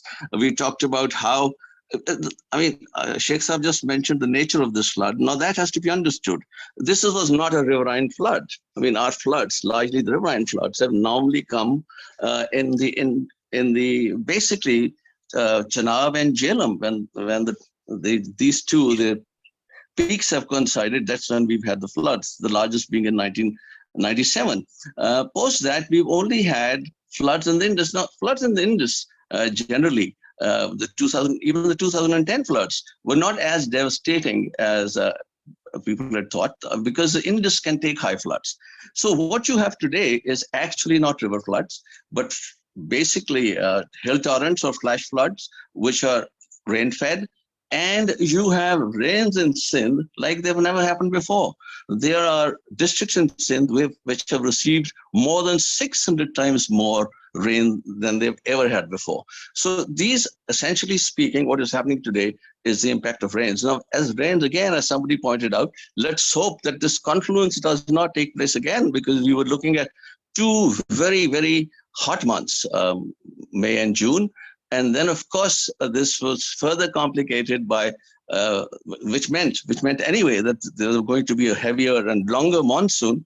But then the problem became complicated because there were low depressions in the Arabian Sea. So that is what you're looking at, these major rainfalls. And we just hope that perhaps this kind of a confluence of these kind of factors will not take place, or perhaps not take place on a very recurring basis. So it is in this context that you now have to think about what do you need to do. One, of course, is a policy response, the plans and strategies, and more importantly, the regulatory frameworks that come out of that.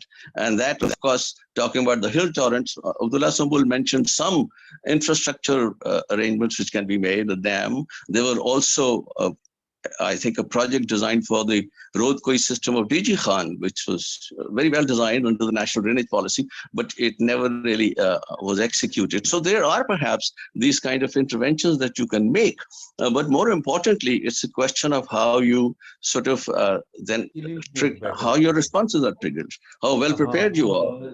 We've talked about institutions.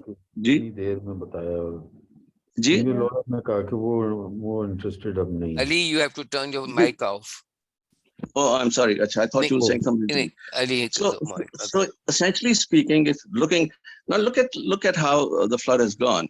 You have the hill torrents, and you have Kabul and Swat creating havoc. But at the same time, Neelan and Kunhar have been relatively calm. Of course, there have been areas where there have been landslides and floods, but they've been relatively calm. They've not impacted much on the Jhelum. Mangla and Trebela were just mentioned, but they've not even been sort of totally filled to capacity. So what you really cannot predict where this is going to go. But you have to be very strongly prepared, as people have been saying. It has to be a more adaptable approach. It has to involve communities, but more importantly, you have to make sure that your regulations are strictly implemented. Take Swat, for example. After the 2010 floods, there was a whole program which helped rebuild the hotels. Now, this program made sure that the buildings took place at a safer distance. But what do you get later? What you get later is major hotels coming up right in the right of the rivers. So the right of the river, given what can come, has to be protected. The 2010 flood was supposed to be a 1 in a 100-year flood. Incidentally, the 1 in a 100-year floods, as predicted, and there was a lot of work done when the Kalabagh Dam was being prepared. And I remember that there were markings in Oshera that if there's 1 in a 100-year flood in the Kabul, this is where the water will go. And that's exactly where the water hit in 2010. So in a sense that you have, what a 1 in, and we are told now that the Kabul and Swat were even perhaps worse than 2010. So you really know what can happen. And so you can really, in that sense, be a little more prepared. In places the regulations have to be there, communities have to be prepared, and of course your own flood responses have to be well in place. That said, when you take a look at what you need to do, perhaps there are some things which have to happen. Manchar Lake was mentioned, but what probably not mentioned was that the outfall drain, right bank outfall drain, which was supposed to help Manchar quite a lot, has not even been completed. It's not operational. Similarly, the left bank outfall drain, which should help these left bank districts of the Indus and the Sindh, is probably clogged, not maintained, and perhaps needs to be upgraded. Its capacities need to be upgraded. Similarly, perhaps you have to seriously think that if inner districts are going to be impacted, perhaps they need catchment drains to take the water to perhaps a better designed or a bigger left bank outfall canal. So those are infrastructure measures you can take. But at the end of the day, it essentially remains how well you regulate things, how well you sort of protect your rivers, how well you could protect the communities that are along these rivers, and be prepared for the worst. Thank you very much, Suleiman. This is all a very useful summary of the kinds of things that are available for us to focus on. We will digest all of this and of course, we'll knock on your doors as we move forward in this work. Mr. Basharat Saib, Water Resource Specialist at the World Bank. Basharat, welcome. 4 minutes, please. Thank you.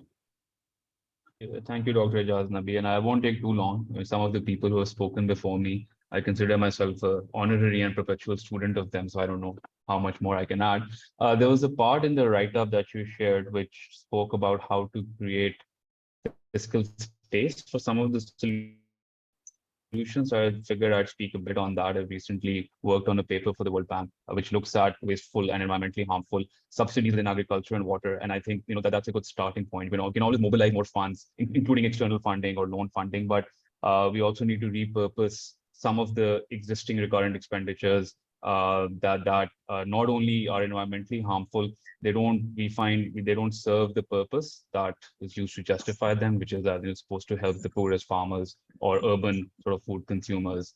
And there's a lot of elite capture at many nodes in the way those subsidies are structured.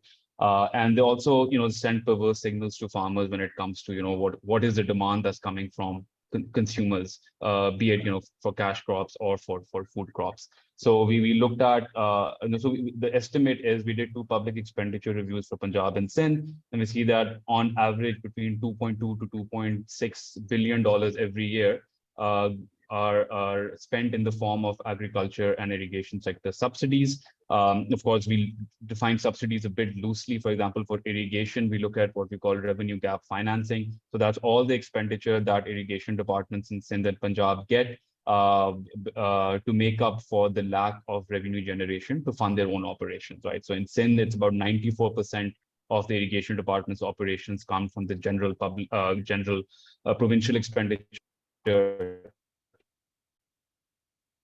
In Punjab, it's improved a bit. I think Myra already spoke a bit about Abhyana, so I won't belabor the point. But there are other sort of revenue streams that irrigation departments in Pakistan could look at to kind of plug that gap. Riverfront development is one area where in India, along the main stem of the Ganga, the National Mission for Clean Ganga has done really well to develop these public properties into riverfronts, which generate economic activity, generate revenue for the relevant departments, also contribute to maintenance of the riverfronts. Of course, there are environmental concerns, so you need a strong regulatory authority. In India, the National Green Tribunal is doing a good job. In Pakistan, we'll need to strengthen environmental enforcers. There's also the big ticket item, of course, is the $1.1 billion on average that go to subsidizing natural gas supply to the fertilizer sector. Here again, the idea is not that you suddenly cut off supply to fertilizers, but that there are investments that can be made to rationalize the application of urea, for example, which many reports have shown has had devastating impacts on the soil biome and the underlying groundwater. But then also sort of crop responses to the urea that's produced locally is also going down. There's not sufficient mixing with potash, and of course, and at the same time, there's a sort of new generation of fertilization which is returning to more organic sources, mulching, etc. So this is like a long-term thing, but eventually this could free up some of the fiscal space, help us repurpose public financing in irrigation and agriculture. And I say repurpose because we're not saying that this 2.2 to 2.7 billion can simply be taken out of the sector and repurposed as capital expenditure. There are legitimate needs when it comes to subsidization, but they can be better targeting of smaller farmers, better targeting of things that not only require money, but also you need to send the right signal in terms of what is the desirable on-farm activity, what is a desirable crop to switch to, what is a desirable use of the resources that are being supplied. And we find that the current subsidy regimes in agriculture don't really send the right signals that they need to be updated. The second point I want to make, I realize I have only 2 minutes left, is about land use. A lot of people have already spoken about flood zoning. I won't speak about that, but there are two other interfaces when it comes to planning land use and enforcing it better. One is the interface between sort of low density urban expansion, which is encroaching upon agricultural land. It's happening in Lahore, it's happening in Hyderabad, it's happened to the mango orchards in Multan, and it's happening in the Peshawar Valley as well. So we need to look at that a bit more seriously in a more concerted way. We also need to look at where agriculture is actually expanding into grasslands, rangelands, forest lands, because it ultimately compromises the ecological services and the value that they provide. We spoke about alluvial flooding, we spoke about hill torrents. Better management of these landscapes, natural landscapes, is a big buffer. We make the argument for mangroves being a buffer when it comes to storm surges, but in terms of inland sort of alluvial flooding, these natural resources, if they're constantly being cleared away to make way for agriculture and other activities, of course, then we will lose that buffering ability as well. Last point, just a response to the discussion in the first section on projections, and someone said this, garbage in, garbage out. I won't disagree with that. I often end up feeling the same when I go through these models, but there's some things, so the point is, it's not about what we don't know. The fact is, the little that we do know, our actions don't reflect it, and our investment choices don't reflect the little that we do know, right? For example, we know that water demand is going to go up, climate change or not, population increase, urbanization, industrial expansion.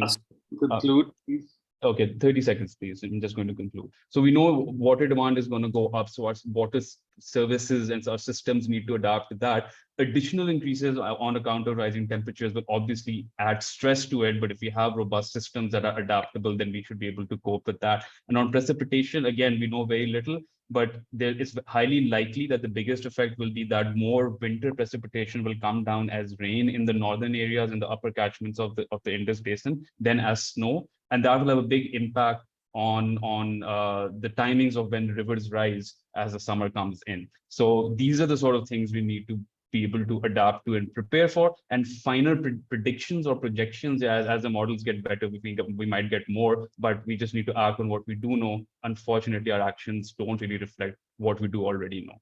Thank you. Thank you, Bashara. That was extremely valuable. And as I keep saying, we'll come back to you for more. I'm now going to move to the research section, and I'm going to ask Ali Hasnan, and I'm going to ask Eamon Jalal. Eamon Jalal is with us? Yes. Okay, so I'm going to ask Ali and then Eamon Jalal to give us two research questions that emerge from the discussions we've had so far. Two research questions each. Or what has not been discussed so far, but you think should be researched. Should I get started? Or please go ahead. Thank you so much for an opportunity to learn from all of you. I'm a PhD student. I mostly do quantitative research, so that's what I will talk about. Just in a very quick response, I think some of the comments I was hearing in the first part of the talk, we do have a lot of research, we have a lot of data, we don't tend to do a lot with it. So kind of like what is the point of it? And I would just like to make a pitch again for doing detailed research over a long period of time using rich panel data on households. And the reason I would say that is just because I think the patterns that we observe with climate change are unprecedented.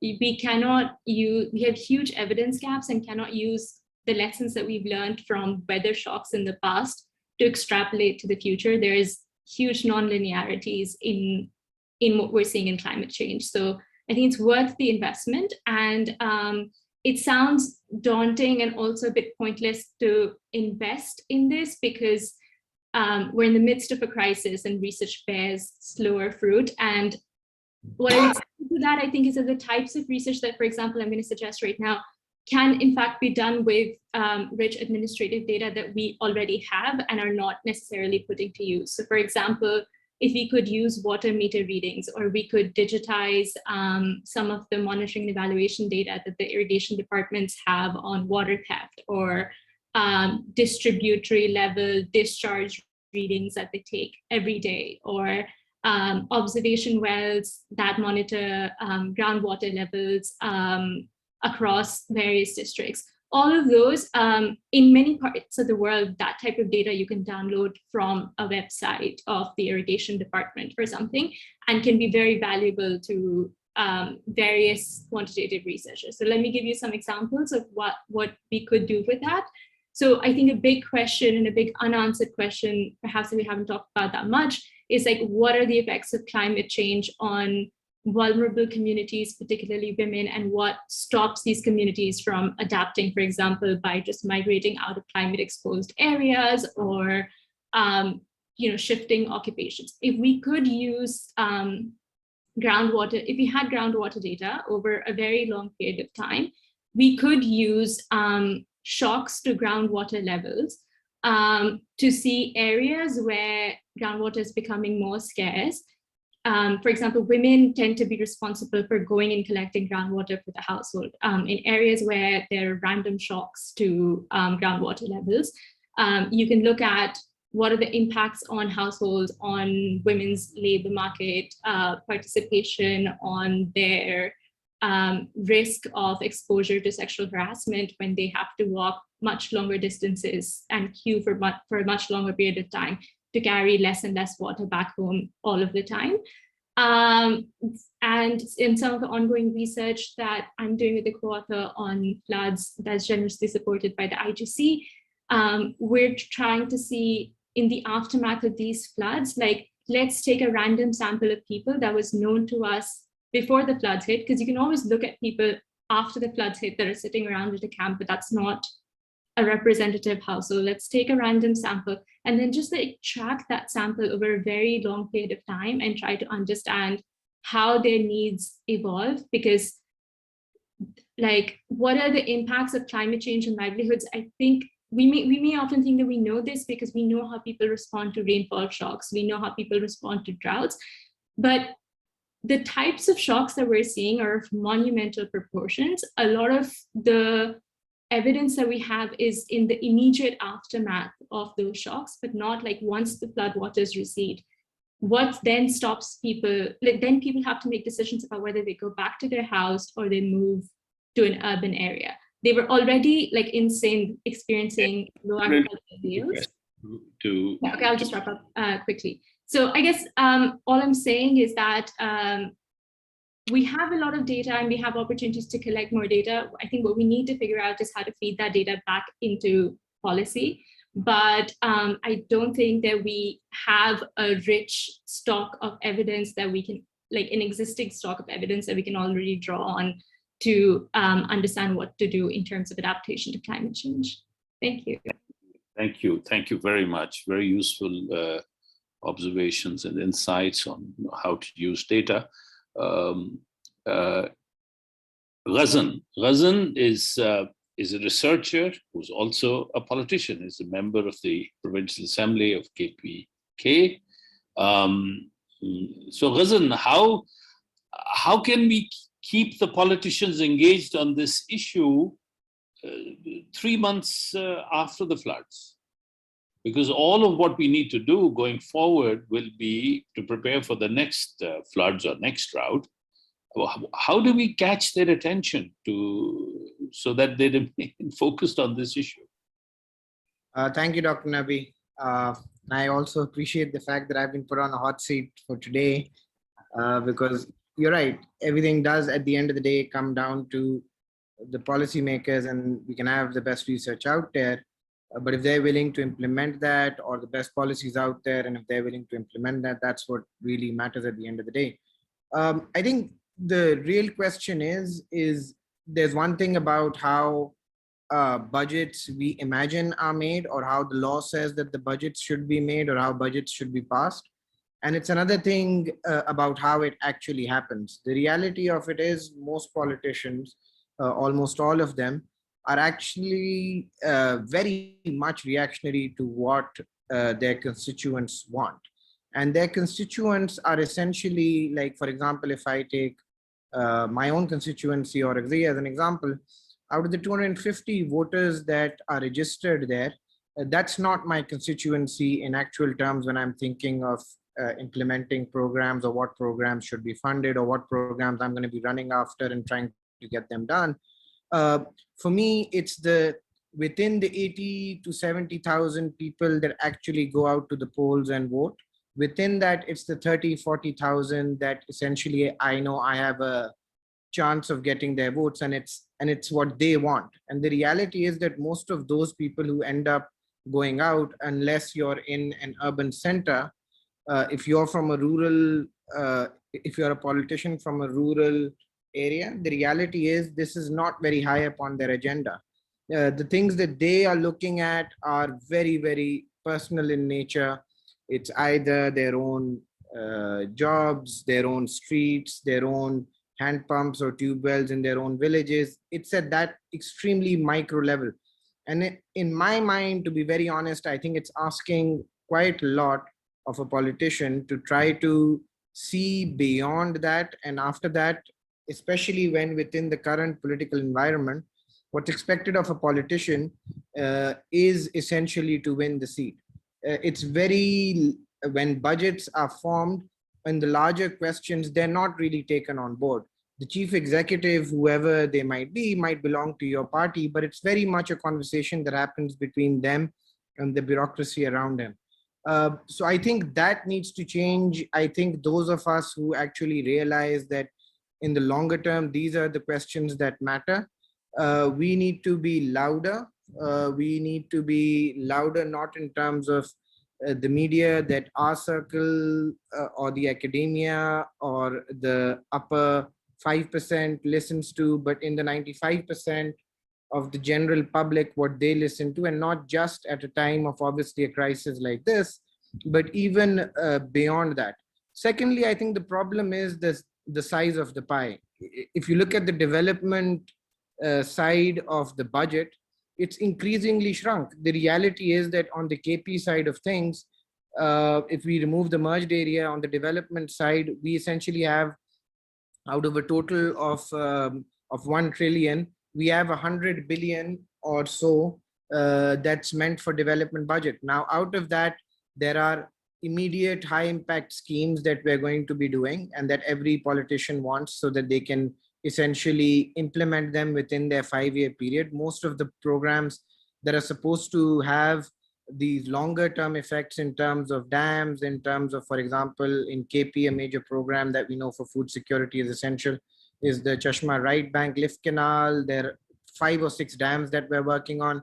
But each one of those projects is essentially more than half of our annual budget, our annual development budget.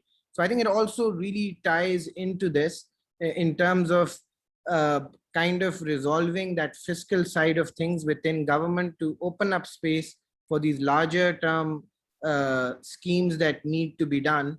So that's like the other side of it. I think then another really poor thing that we have, which we're trying to fix, but again, there's no willingness there, is the reality is, if measuring impact and all that we spoke about, the reality is that we don't have a baseline at this level. And so we, in actuality, if you look at the amount we've spent in irrigation, in agriculture, it's astronomical, and we have very little to show for it, because maybe that was good investment, maybe it wasn't, but the reality is we don't have a baseline to work off of.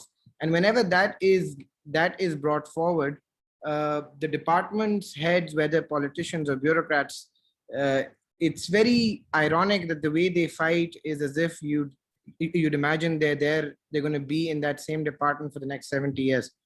And so they're not willing to listen to any kind of proper analysis of the investment that is being done through their department and changing that. And I think, especially in an environment like this, the biggest challenge is that we're very good at doing run-of-the-mill schemes that we've been doing forever, whether be tube wells, whether just small irrigation channels, even something like a small dam and all, we've made them in over the years. So we're used to accepting those kind of schemes. Anything outside of that, unless being personally spearheaded by the executive, like for example, the billion tree tsunami and all, if that hadn't been spearheaded by the executive himself, I don't think that would have been implemented either. And so it becomes a huge problem to try and implement any of these newer kind of schemes within the government. And so that, I think, is another really serious challenge that we have, that I think is beyond just these schemes, but is more connected to larger scale reforms about how policy is made and implemented in this country. So I think that is where the problem is. The reality is, I think, moving forward to your question about how do we, at the end of the day, like implement some of these things, there are champions within government, or there are potential champions within government that could be supported to raise this voice, both in terms of politicians and as well as within the civil bureaucracy and all. But I think on that front, there is much more support that they require, which is usually not given, because at the end of the day, most of the times, even their daily time is spent on firefighting. And so to ask them to step aside from that and think about the bigger picture, they'd require a lot more support, because they're expected to do that firefighting side. It's not like they can move aside from that, as well as then push some of these larger scale schemes or programs that really matter. And I think those are the kind of people that need to be highlighted, need to be supported as well, to champion it within the government circles. Thank you very much, Ghazan. Very useful perspective, politician's perspective, but narrated from a researcher's experience. So this is very useful.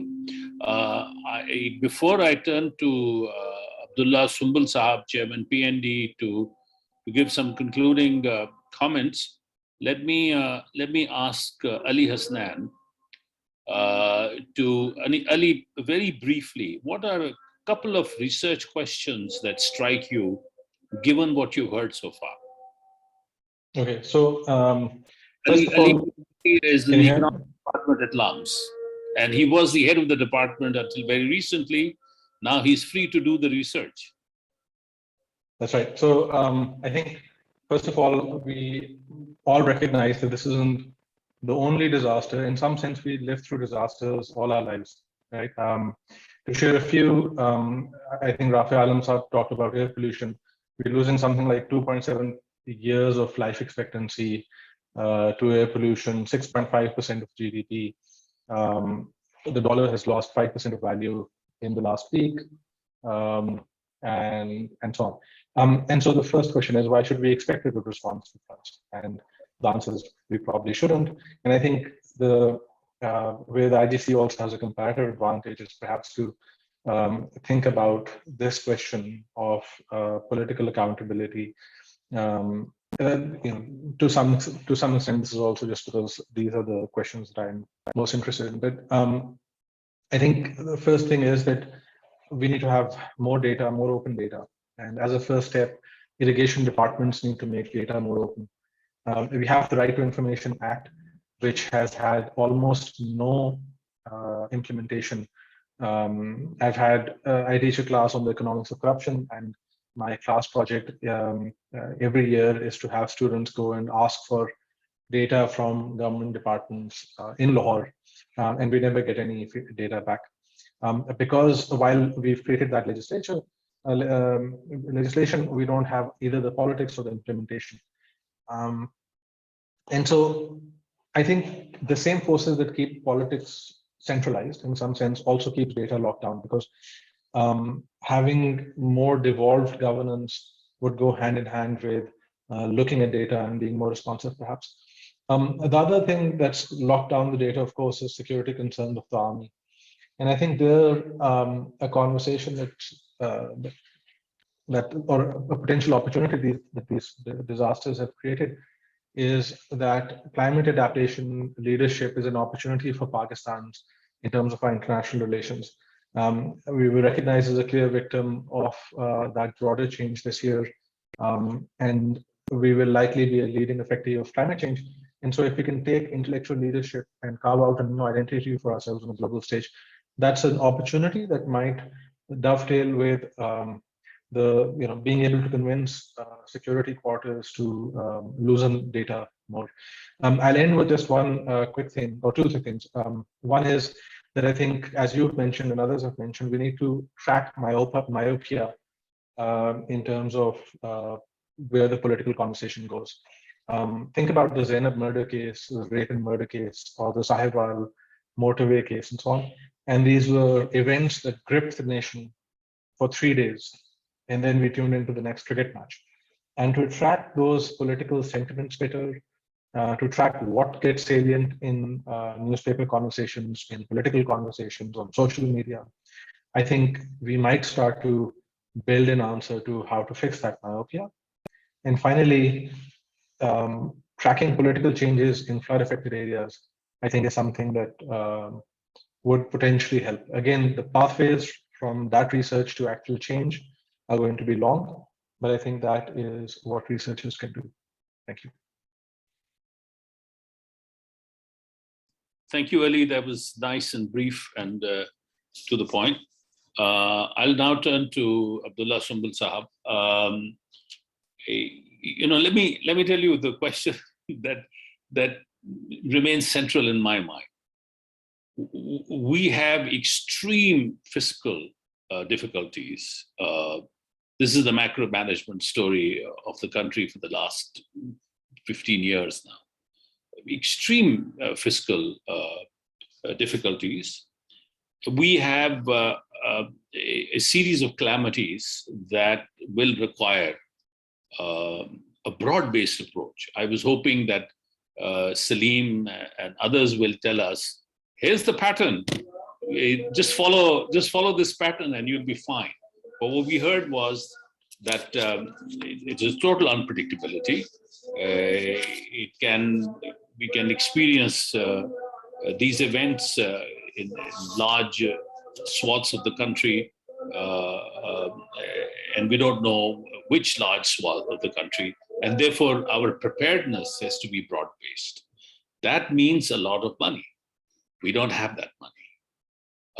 What we do have, however, is that we have a lot of good regulation on paper. We can implement that regulation so that the need for money declines. For example, make sure that structures are built to standards and at distances, at safe distances from water.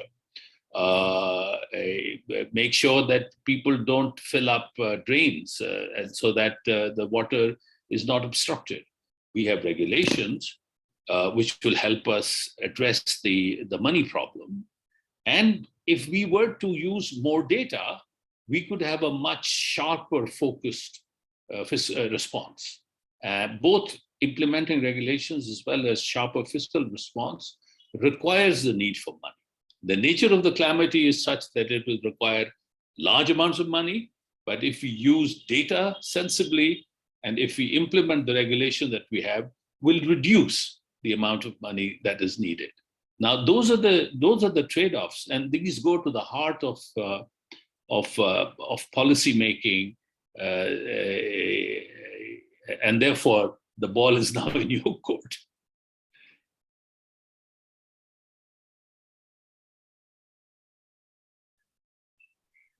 Right, so this is duly noted.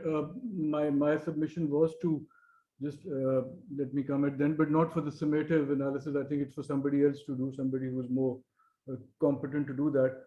But I've been taking notes. I think, as I requested, concise documentation would really help us going forward, and we'd really like to take benefit from it. Such useful discourse it's been, and very illuminating in more ways than one. I think that there's so many areas that could be talked about. I did touch upon capacity building for one. There is a serious capacity constraint. I think all over Pakistan, all the 4 provincial governments should be beset with it. Punjab obviously is one very clear case in point. We do look for opportunities and for partnerships in terms of forging something which is a very good relationship with any training institution or an academic institution, even for capacity building of our technocrats, of our engineers. So we have what we call the Punjab Capacity Building Program structured for this, which is part of the annual development program. It's adequately funded, and we could send our professionals abroad for short-term and long-term training both.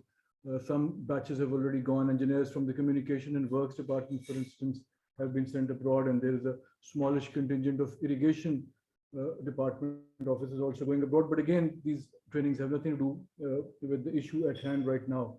But we would really like us to be guided there, and our, for those who have international experience and exposure, and so many of them were with us today, and it was so illuminating listening to all of them. So I think they could actually help us, gain clarity on it, and then let us forge ahead with all the clarity that it deserves. So excellent talk around that. I mentioned, I submitted to you that we should also factor in asset management into the equation. Now, Punjab's irrigation and water infrastructure is as big as $20 billion. That's like 4.8 trillion rupees. So that's huge for us, and the kind of devastation that is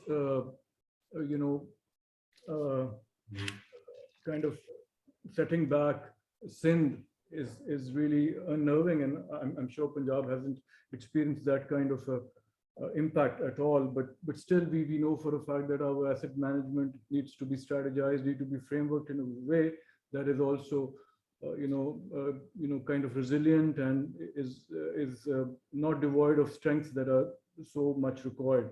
And there's a lot of technical assistance that could be required for that. And we talk to our international partners. I think the World Bank is with us here today. We talk to our international partners. I did make it a point to mention it to the Honorable Country Director of the World Bank when he visited me almost 10 days back. And I said this very explicitly to him that, this is big for us, and we can't get it wrong now because, this is kind of becoming cyclical, unfortunately. What you pointed out in terms of fiscal space is obviously a huge question for all the the provincial governments as well as the federal government. And I think this political uncertainty, the kind of political polarization that we live in, exist in, doesn't augur well for projects which have long gestation periods. And most of the irrigation and water sector projects have a longish gestation period. I mean, they pan out over years. And the short-termism that we are kind of beset with right now doesn't really help.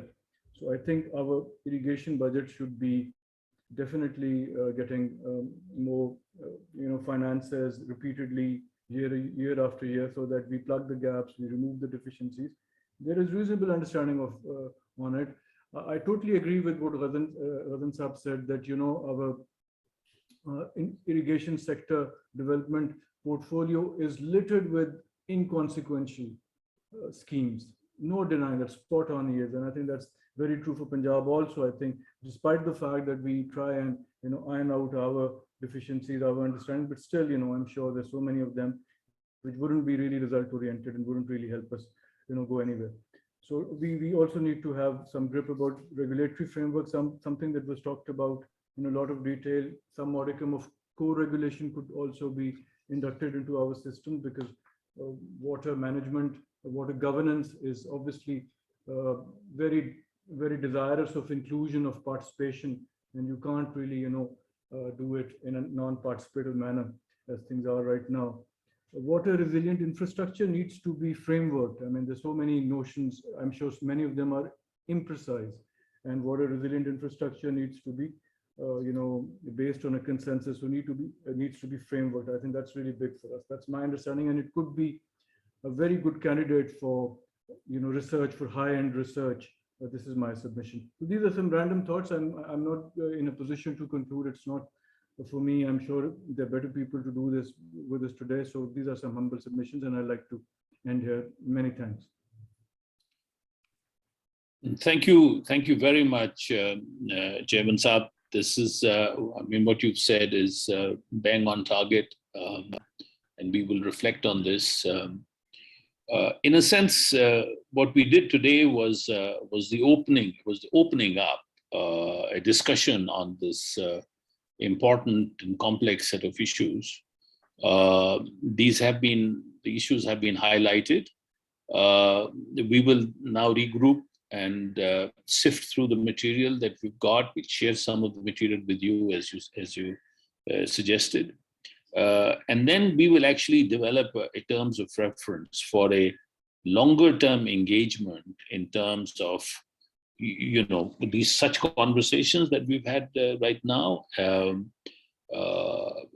research papers that need to be written on the state of knowledge as it currently stands, and research, the fresh research that will open up a deeper and better understanding of the complex set of issues that affect us. So this is so in that sense is the opening of a conversation, and the best conclusion is to sum up what we have heard today, so that we can develop these terms of reference going forward. We will share the terms of reference with you. We'll get your input into it as well. Tell us what you will find useful as a policymaker in the areas of both conversations that we organize down the road, as well as some of the research that we commission. And that, I think, will be probably the best use of this time. I have with me Naved Hamid also from both IGC and CDPR. Maybe Naved, you want to have a word? Yeah, I think at this late stage, I don't want to say anything except it's been a very, very enlightening and useful conversation. And I think you rightly emphasized this is the beginning of a process. And we hope that to come back with a more focused approach and get feedback from all those who participated, and then ultimately develop a TOR for further work. Yeah. So thank you very much. With that, we conclude the conversation today. It's gone over a bit, but we had lots of good speakers and lots of good things to say. So my apologies for keeping you longer than you had expected. But let me conclude now this session. Thank you very much. Thank you, everybody. Thank you, Abdullah Thank you Sahib. very much.